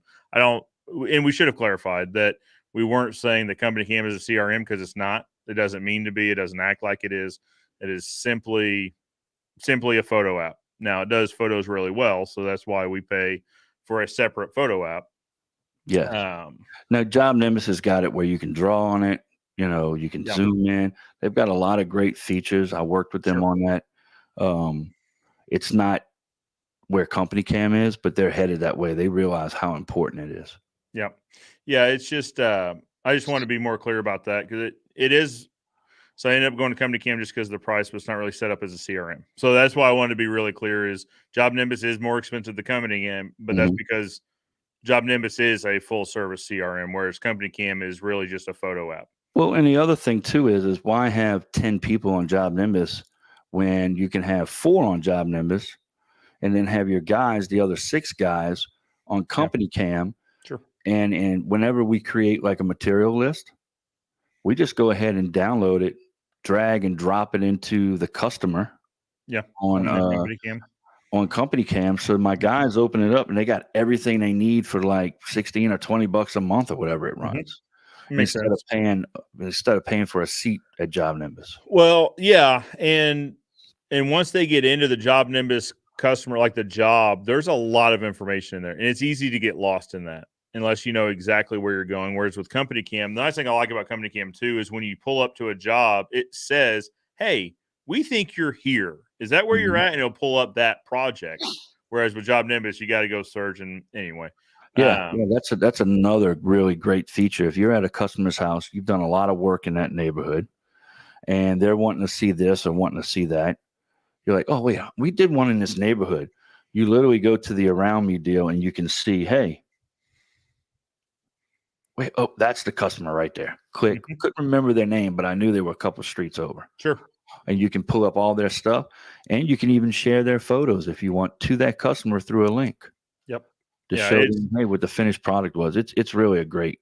We could probably do a whole show on company cam just with it. There's a reason we pay for it, right? Like we look, like I said, the software line item on the P&L statement is getting healthy. Like it's growing quite a bit. And so we're taking a look at, is this software expense worth it? And company cam and Job Nimbus and my salesman, they all check the box of bringing more value than they cost, if that makes sense. Mm-hmm. So Stitch goes on to say, and when we're talking about the review buffer, this is probably a thought that's elsewhere out there, so we ought to answer it. Oh no, I want to address it because I completely understand where he's coming from. As a business owner, I got tired of the I got tired of that process. I got tired of the misunderstanding. You solve the problem. You go above and beyond. The customer says they're going to change the review, and then they don't. I got tired of it. How many customers have done that? And look, man, I'm not saying this is for everybody. It works great for me. That's why I went out and hired my own development team to build code to do ringless voicemails. I'm not saying what I'm doing is right. This is just what works for me, and sure. this is how it is, right? Sure. So I just got tired of dealing with that, and then I got tired of, I got to really watch how I respond to this lady. No, man, let me call you up. People are keyboard warriors nowadays. They hide behind keyboards. They hide behind computer screens, type whatever they want, done, and they go off living their life, and they don't care about what damage that they've done. Yeah. So how do you tame that? I'm not doing that to be deceptive. I'm doing that so it's in front of me and I can talk to the customer and address it. Sure. We're not the leading fence installer on the North Shore of New Orleans because we're deceptive. Sure. I had a guy yesterday didn't want to give us a retainer. He goes, well, I'm dealing with a company that I gave a retainer to, and they're not wanting to give it back because they haven't done the work. So I don't want to give you one. I said, well, that's fine. You can call somebody else, but we don't have 300 something 5-star reviews and been in business for 23 years because we're running off with people's money and not doing what we say we're going to do. Sure. Absolutely. So it just gives me an opportunity to have a one-on-one with the customer and not try to have that one-on-one on the World Wide Web with the whole world to watch. Sure. Even though you call them, so. Well, and part of it, let's talk about that for a minute, maybe. And I know this isn't talking about apps per se, but handling negative reviews on social media, because it happens. You'll get someone that pops in that they don't go through the review link, that they show up on Facebook or Google all by themselves, and they leave a 1, 2, 3-star review. And I'll give you an example. So we didn't even do work for this lady, but she had called up. She had got a quote. We had talked about it. And then she called and she was fine. She's okay, let me talk to my husband or something like that. Well, then like 2 or 3 days later, she called up, wanted to speak to me directly. I said, okay, that's fine. And she said, I understand you do work for puppy mills. So I'm sorry, what? No, but what? She's like, yeah. She said, on your website, you say you do animal kennels, you do pet kennels for both people and for businesses. And I cannot support anyone that supports puppy mills. I said, well, I understand where you're coming from. However, let me explain. One, puppy mills don't do business. They're not buying custom kennels. They're going to Lowe's, Home Depot, Menards, Tractor Supply. They're picking up the cheapest panels they can get because they're not, they're running a cheap organization. Exactly. Obviously. Right. When I talk about us doing work for organizations, I'm talking about the Dickerson Park Zoo, the Wonders of Wildlife animal exhibits. I'm talking about veterinary clinics and whatever they're calling these, puppy vacation places or whatever, where you take your dogs during while you're at work. They can't stay at home anymore. They have to go to these play places. But anyway, these are the places that I'm talking about. And she's like, I can't even continue talking to you. Hangs up. Okay, that's fine. And then 1-star review on both Google and Facebook that says, I cannot with a good conscience do business with a company that supports these puppy mills. Yeah. And so I was like, well, so here's the thing. One, I reported it because she wasn't a customer. Right now, that hardly ever works. It's still going to stay, but I know that I submitted it. But my response to her wasn't to her. Right. I've already talked to her once. She's not interested in hearing anything I have to say. She wants the world to know that Ozark Fence supports puppy mills. Like, well, it's your opportunity to sell yourself. That's the thing. And so we didn't respond to her. We responded to everyone else that was going to read this. And so there's that whole passive aggressive, like, per my last email, right? It's like, well, per our conversation, we don't. And because most of us own pets and most of us love animals. I mean, we are a supporter of the Dickerson Park Zoo. We sponsor the giraffe exhibit out there. Y'all had the wall of wags. Right. That's the thing is we love animals. We would not support puppy mills. Further, puppy mills don't purchase custom kennels, which is what we offer. And when we say we do work for organizations, and so basically I just reiterated everything I told to her. I said, but I'm confused because we had this conversation yesterday, yet today these were posted. So maybe you weren't looking for a conversation, but merely were wanting to post this publicly. Have a great day or something to that effect. I think how you respond is everything. Yeah. We had a guy leave a 1-star review, said too expensive. And I'm like, all right. And really, we never even talked to him. All he did was a My Salesman, which gives you a budget. Yeah. Right? Yeah. So, and he didn't go through our review system. It wasn't a link that we sent him to do. So he went straight to Google, posted it, 1 star. So I reported it, and they didn't take it off. So, okay. I responded to him that we offer financing for customers who, don't, because we don't want a fence to break the bank. Sure. Right. Well, that's the thing is like, we are in business to build fences. Yeah. Like if I had my druthers, if I could go hire everyone I needed to hire, if I had all the infrastructure needed, I would love to build every fence in town. Like that would be our goal as a company. Right. But we have to recognize that we aren't a good fit for every fence that gets built in our area. It's just not going to happen, but we want to. No. And that's it. Everybody's got opinions. And that's why you're wearing an orange shirt and I'm wearing a plaid shirt, right? Sure. So I see Mark Olson. Now, all right, we should be clear about this. There are multiple Mark Olsons like in the fencing community. Now, one will tell you he's the OG, which probably just means he might be a little bit older. One of them will say SWI Mark Olson said he had a good line, and so he has a YouTube channel as well. Where he's either there on Facebook anyway, where he was saying, so what that guy was telling you is like too expensive.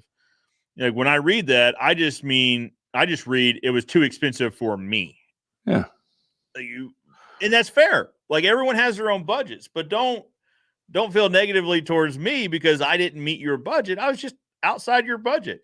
Yeah. I don't go hate on Lamborghini because I think their cars are too expensive. Well, they're not too expensive. They're just not in my budget, right? It's all relative to the value. Yeah, and I can't fit in a Lamborghini, so. Well, I can't either, but that's neither here nor there. We should get one, and then we could just look at it, Joe. You and I just park it out front. Yeah, that'd be great. But so, yeah. So anyway, we found Sunlight Financial works great. Sorry. Yep. You know, I used to have another company that charged an annual thing, but their interest rates were like 20+%. Yep. It was horrible, and and people could take the financing anywhere they'd like.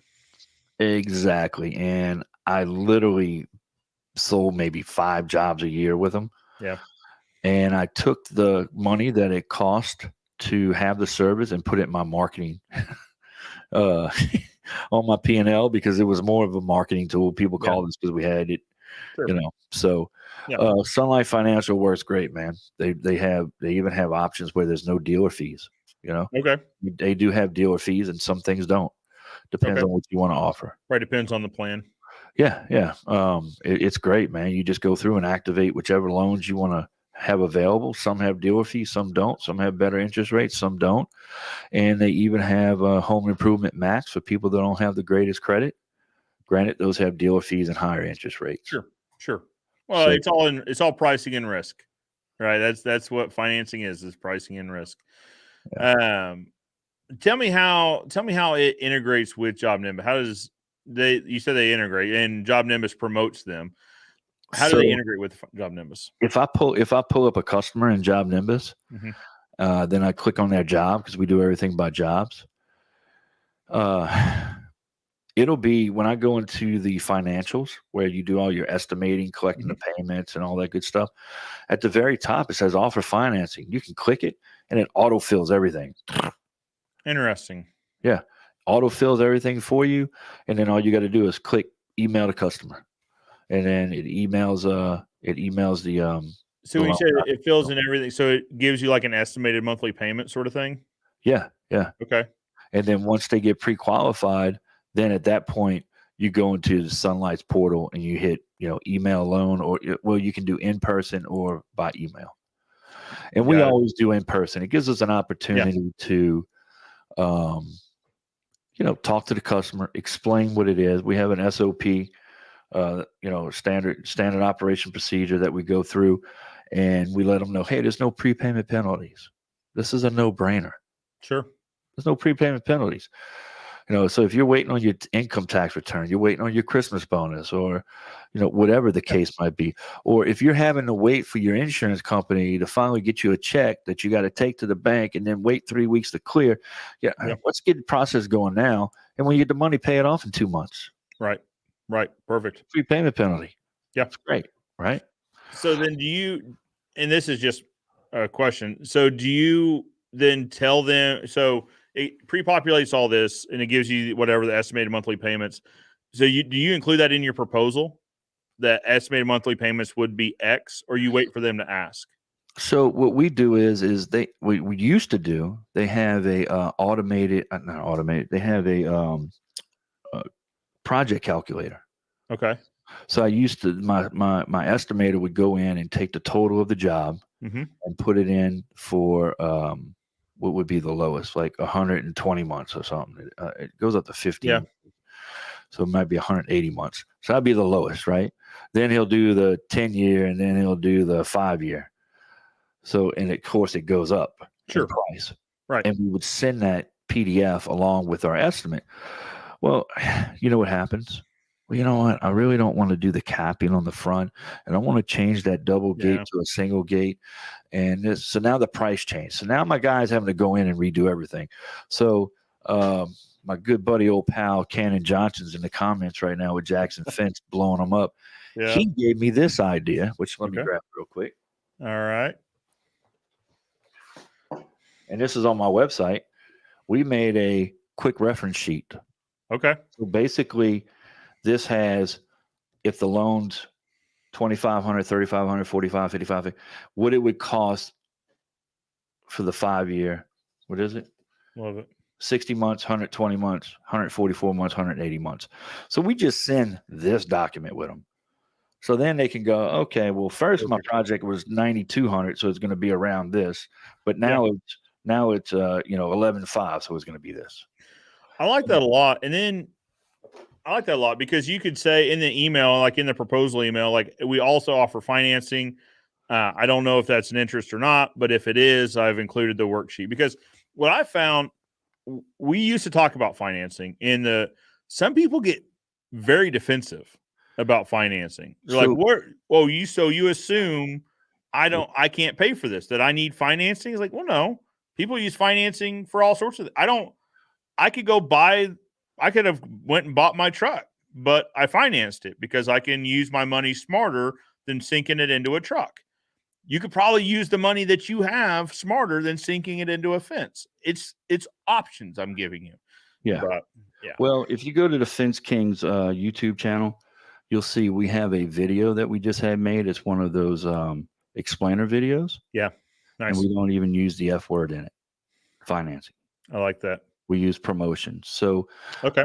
If you notice on all my my Facebook posts and so forth, I'm no longer saying financing available. We'll say promotions. We have promotional pricing. And it just so happens that promotional pricing comes with a monthly payment and low interest. And right. Yeah, 120-day promotional pricing. You'd be surprised. You sell somebody, they need, hey, we have financing available, and they get, it rubs them the wrong way. Like, oh, you think I need financing? I have had that conversation one-on-one, and it is incredibly uncomfortable. It's like, well, no, I just want to let you know everything that we offer to the community because we're doing, so then you go into salesman mode. But then you got the people who go, oh, I don't need financing. And you're looking around like, okay, well, maybe you don't. And then sure enough, by the time you get back to the office, they've already tried to pre-qualify. Right. That's the thing is like, I feel like people just get defensive with the assumption, right? That they don't want people to assume they need financing. But my thing is like, we use financing in all aspects of life. I didn't pay cash for my house. I financed that thing. It's kind of the same thing. It's being able to have what you want or need now and paying for it over time, even though you might have the money. Here's the thing, and this is like a whole financial discussion, but when you read the biographies and when you read about incredibly successful people that have wild financial situations, they finance almost everything. Because they know the power of having cash is more important than sinking it into anything. It's Amazon's debt right now is massive. I'm gonna throw Sean under the bus right now, but Sean King will be like finance, lease. Yeah. So make your money work for you. And I agree with him. Well, man, I even finance my electric bill every month. I do an average payment. Sure. Right? That's a form of financing. So and look, man, and we got up a little bit. We got some other financing companies that are coming out too. So there are, and it'll be exciting to talk about. And specific. Candace says he's got 60 more minutes. So we got some more time here. This is actually a fence question. Let me answer a fence question real quick. Said you're an advocate of not attaching a post to a house. Absolutely. How far should the end post of a fence be near a house? If you can get it right against the house, I'm a huge fan of that. But typically here in the Midwest, so this is a thing, right? So here in the Midwest, we have crawl space foundations. We don't have slab foundations. So the foundation typically kicks out 6 or 8 inches. So that we'll get the post as close to the house as we can. And then if it's a wood fence, we'll run it past. If it's a chain link fence, we'll build a fill panel as close to the house as you can get, but not attaching it is my answer. So my son Dylan, he never ceases to amaze me, man. We did a cantilevered aluminum panel over to a house without using wall mounts.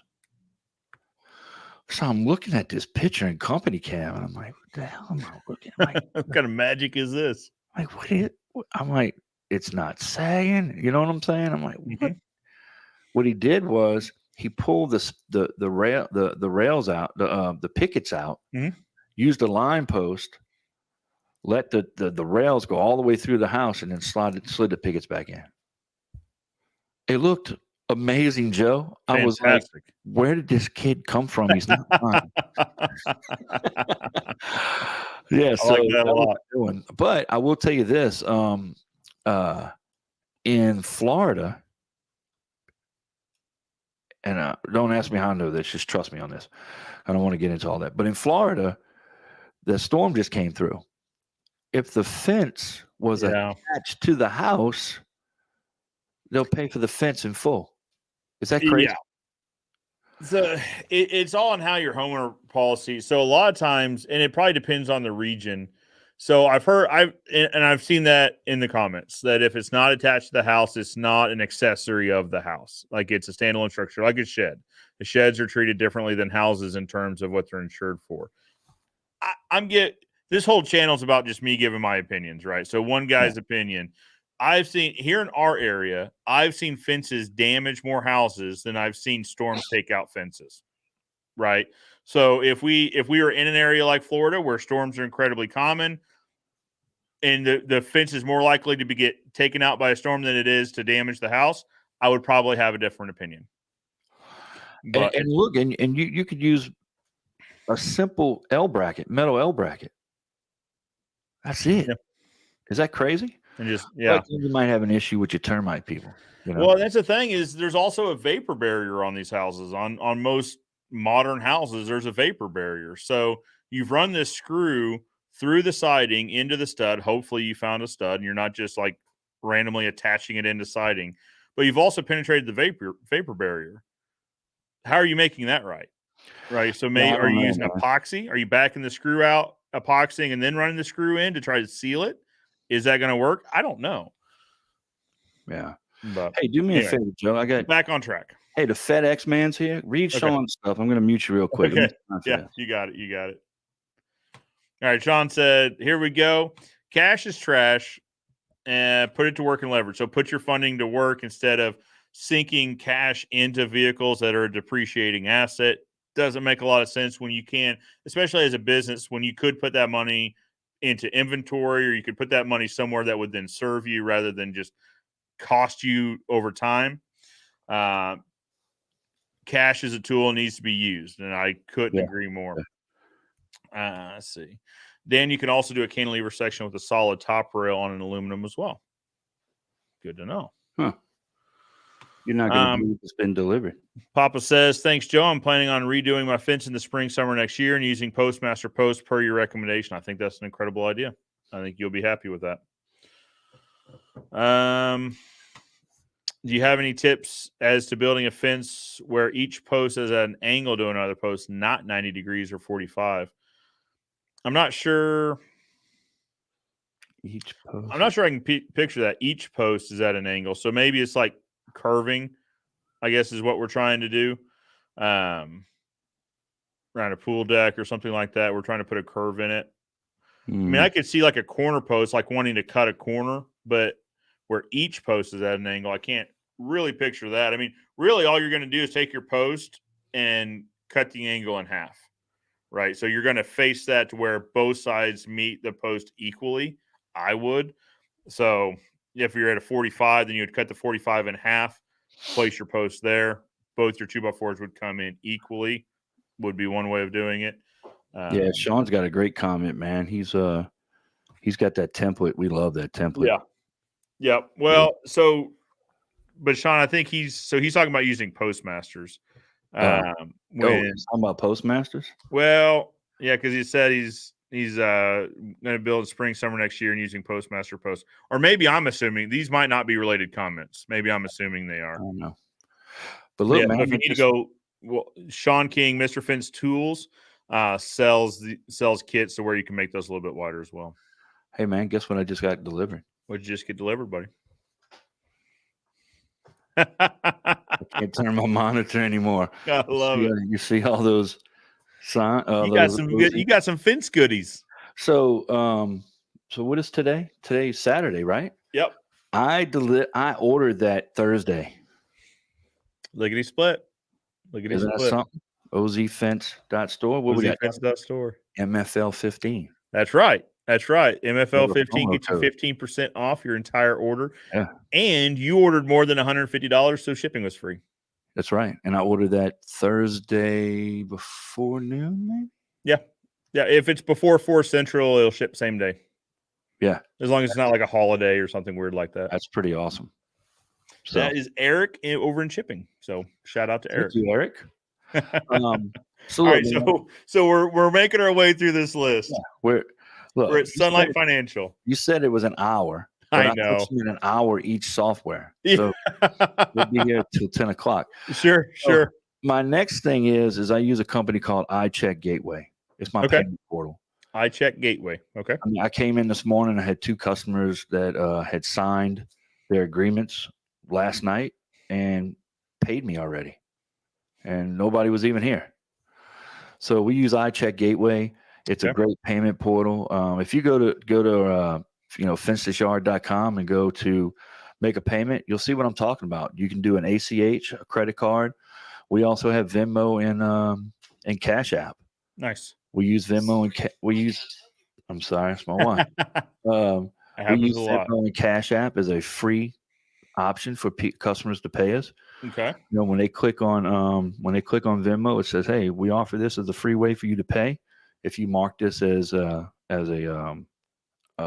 whatever it's called, I don't know. Yeah, friends transfer or something. Yeah, do it as a friends. Other than that, we do an ACH. I think it's like $3 to do an ACH, and then there's a percentage on the credit card. Now, do you pay the percentage or do they pay the percentage? I don't pay the percentage. Bingo. Yeah, the customer does. And a lot of people don't like, let me rephrase that. My customers, 1 out of 100 might complain. I'm just going to put a check in the mail. Okay. Well, you don't get on the schedule till we get the check. Sure. Yeah. Okay.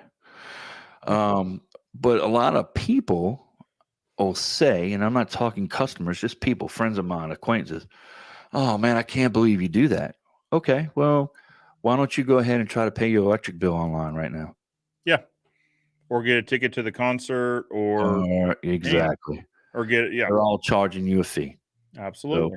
So it's just the way that our world is going. Now and this is just me being ignorant of the platform, do they integrate with Job Nimbus at all? No, they do not. Now Job Nimbus has their own payment thing. I know QuickBooks has their own payment thing. Yeah. I like this because I have control of that fee. Sure. From my understanding, Job Nimbus's payment deal that they use, you can pay the fee or you can pass it on to the customer. But I think I don't know because I don't use it, but I think it works through QuickBooks, and I don't have my Job Nimbus connected to my QuickBooks. So, well, we don't either. We don't either. So the one we use is WePay. It was one that Job Nimbus offered as an integration back in like 2018, 2019. Now I forget the one they recommend now, but we just got signed up with WePay and we've used it ever since. The thing that our customers don't like about it is they're not super transparent on what that fee is going to be. Like they'll say there's a fee and then they'll just charge it. Yeah, mine clearly states, ACH. I like that. I think it's $3.25. Okay. And then for the percentage, it's 3% or something like that. Okay. Yeah, I like that a lot better. I want to be completely upfront, transparent, because we had a guy last week, the week before, they got pretty upset about it. And in the emails, we say, you can pay this by check in person or online with a credit card. Please note the credit card processor does charge you a fee. It's a percentage of the total. Apparently, he bypassed all that. He just clicked it and paid. And then he's like, wait a minute. You charged me 3% more. Like, what? No, I didn't. Right. I don't get that money. That does not come to me. That went to the processor, and then they take their fee out, and then they pay me the remainder. Mm-hmm. But we ended up having a bit of a conversation about that. But so I would like to find a solution that's more transparent about what the fee is going to be. Ours is pretty transparent. I like that. I like it. It's nice. It's on my website. And you know what else is nice about this? We send people to our website to make payments, so it gives us more traffic. They spend time on the website. Yep. All that matters to Google, right? Sunlight Financial. We have the pre-qualification. We don't send them a link. We have it on our website, so they have to go to our website. So all of this stuff matters in the grand scheme of things. Sure. When Google, especially my salesmen, when Google's looking to see, are people using your website? Yeah. How long time on site is huge. It's absolutely massive. So when they click that button, that make a payment button, they just enter their name, or does it reference the job at all? Well, no, it doesn't. You just click make a payment, and it asks you if you want to do. It brings you to my payment portal, I call it, but really it's my page. Sure. And it says pay with Venmo, Cash App, check, credit card. Okay. You just pick one. Okay. Interesting.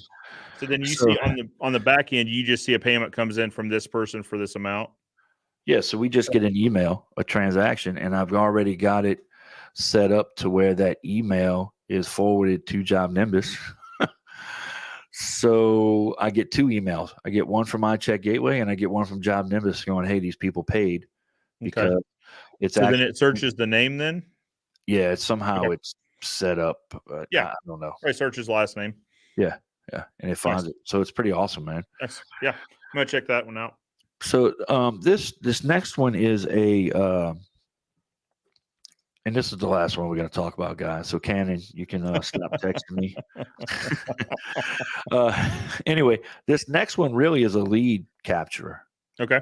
Now I don't have it up there as one of my top ones, but this is a huge thing for our company, and we use a company called Answer Force. Okay. We call it our overflow receptionist. Really, it's an answering service. Sure. So what we've done was, after doing research with Google and so forth, what we've realized is this. Google uses a Google number to call you. So when I Google Ozark Fence and it's like calling, I click your phone number on your Google listing, they're calling your number, but it's going through a Google number to you. It's forwarded to you. So then Google gives us reports and tells us how many people click those. Mm-hmm. Well, if they're getting a voicemail and Google knows if it's a voicemail or not, then Google's like, well, there's not a live person answering this. Mm-hmm. Or if nobody answers, right? Mm-hmm. Well, why Google has people paying ads to use you see what I'm saying? Yeah. They want to give you the most ROI. Sure. So they're going to send you to somebody who answers the phone. Yep. They want you to have a good experience. So you should never have a missed call. You should never have a voicemail. Makes sense. Because they know if a human answers the phone. So this overflow answering. So then how does that work? So operationally, and guess what? It integrates with Job Nimbus. Of course it does. Perfect. Well, I had to do a little workaround on this one, but it's a Zap and it works great. Okay. Yeah. Okay. So we just do a script and it's really easy, man. We have existing customer, new customer, and anything else. Sure. So it might be Master Halco calling, a salesman calling there, anything else. Just an other. Yeah. So what we've done is this has allowed us to have our hours be more flexible for the customer. People put, we're open from 8 to 5. Well, okay. Bob is at work from 8 to 5. So when does Bob's going to either call during the day, or he's going to call at lunch, or he's going to call while he's in traffic on the way home trying to catch us before we close. Mm-hmm. Okay. Well, we're open at 10 o'clock now. Perfect. We open at 6 a.m. So now we're getting calls from people in the morning on their way to work before we get here at 8. Nice. So we don't have missed calls anymore. We don't have voicemails anymore. So then is it just scheduled to forward calls to them when it's outside your normal business, or is it after a certain amount of rings? How does that work? So during the day, during our 8 to 5 day, after 4 rings, it goes to them. Okay. Perfect. After 5 p.m., from 5 p.m. to 10 p.m., as soon as it rings, it goes to them. Perfect. And it's also recorded through them. Nice. Now, being that they're a national company, I couldn't get around hey, this is being recorded. Yeah. No, because every state's got its own regulation. Right. So they have to do it for everybody. Yeah. But yeah. And then it's up till 10 p.m. And it works on Christmas, and it works on Saturdays, and it works on Sundays. Nice. So guess what, Joe? I started noticing, well, wait, we're getting leads over the weekend now, and we never used to get calls. Why? Because Google says, hey, yeah, you might have that you're open 24 hours a day, 7 days a week, but are you answering the phone every time it rings? Sure. Are you answering on a Sunday at 2 o'clock? Or are you sending them the voicemail? Now someone's answering the phone. So now I'm capturing those leads because a live person is answering the phone. And then they email that information to you. So after they answer the call, do they email you a synopsis of it, or how is that handled? Right. So basically we get an email, and it's a form, and it tells you who answered the phone call, the person's name, what they wanted. I literally, the questions that Job Nimbus asks you when you're putting things in, I have those same questions. Perfect. So everything's done. Yeah. We have a zap. It creates a new contact. Okay. Boom.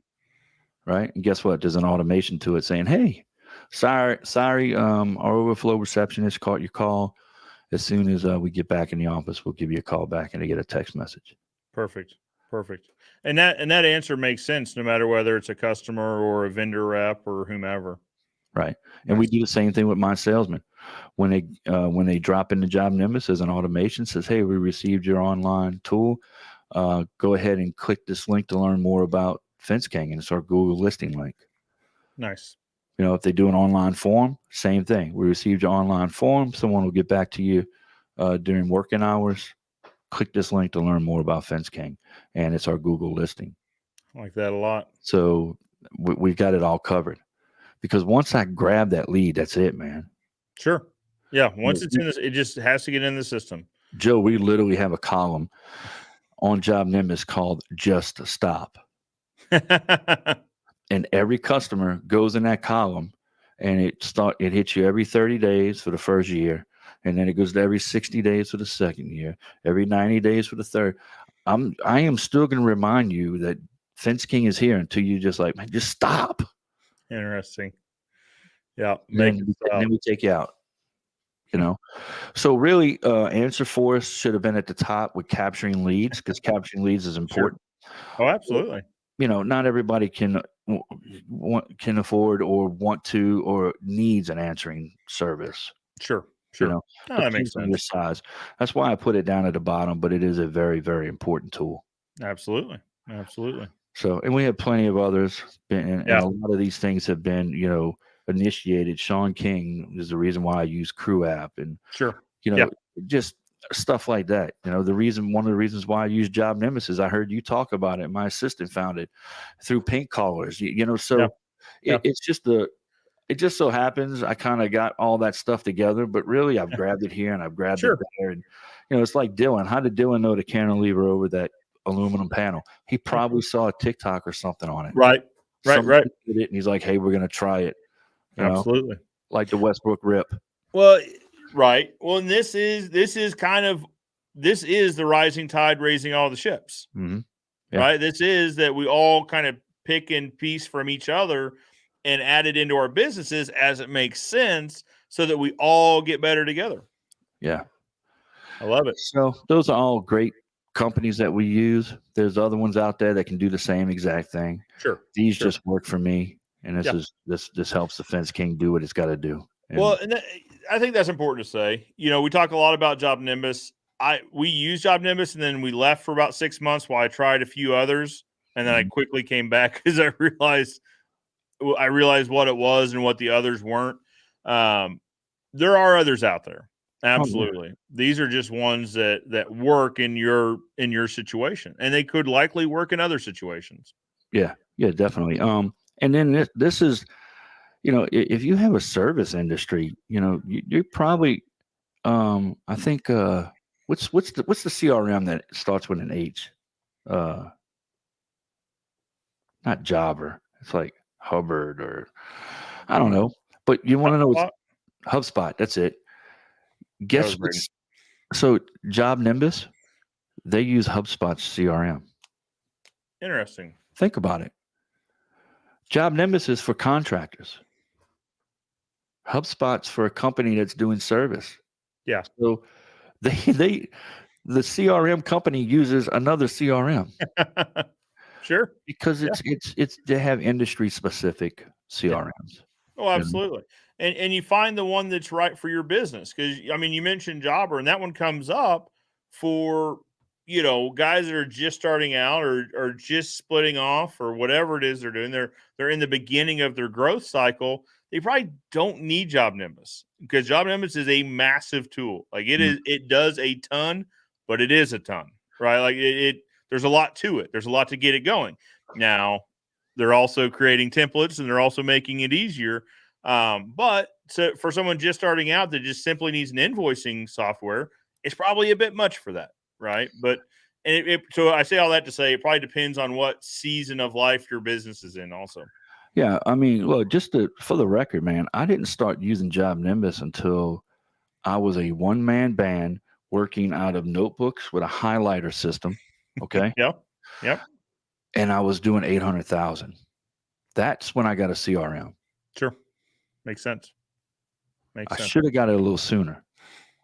So if I had to guess, if you're wearing 15 hats and you don't have anybody working with you, you might want to get it a little sooner. You might want to get it around the 600,000-700,000 mark. Yeah, absolutely. But then what do? We did another 400,000 the next year just because of Job Nimbus, and I wouldn't have been able to do it. Well, it streamlines your business. Yeah. Just by itself, not even getting into all the automations, just because you've got all your information in one spot. It starts streamlining and it frees you up to go do more business. It does. Corey's got a question on the call center, on the overflow receptionist. How does answering service deal with Angie's List and other calls that you would typically ignore? You get so many calls that they'll ignore. I forget how many. I think it's like 30 or something. That makes sense. And you'll get robo dialers, I'm sure, and stuff like that. I mean, I called them today. I did the ring with voicemail to myself, and I'm like, I better have this right before I get online and talk about it. Sure. I went ahead and I said, okay, let me hit the phone number, call back. And it was like, hey, this is Fence King. And I'm like, I'm sorry, wrong number, and hung up. And I'll get an email that says, oh, wrong number. Yeah, wrong number. And the other nice thing about Answer Force is once somebody calls, you can go in and verify them and click them. So now they become caller ID. So the next time they call, the overflow receptionist, they'll answer the phone. Hey, Joe, how are you doing? well, Dan, the next time you call them, they're going to know then. Yeah, exactly. This is Dan again. So, what happens is twice a week, Kirsten goes in there and verifies them, checks off the ones. Nice. So it works really great, man. Works really great.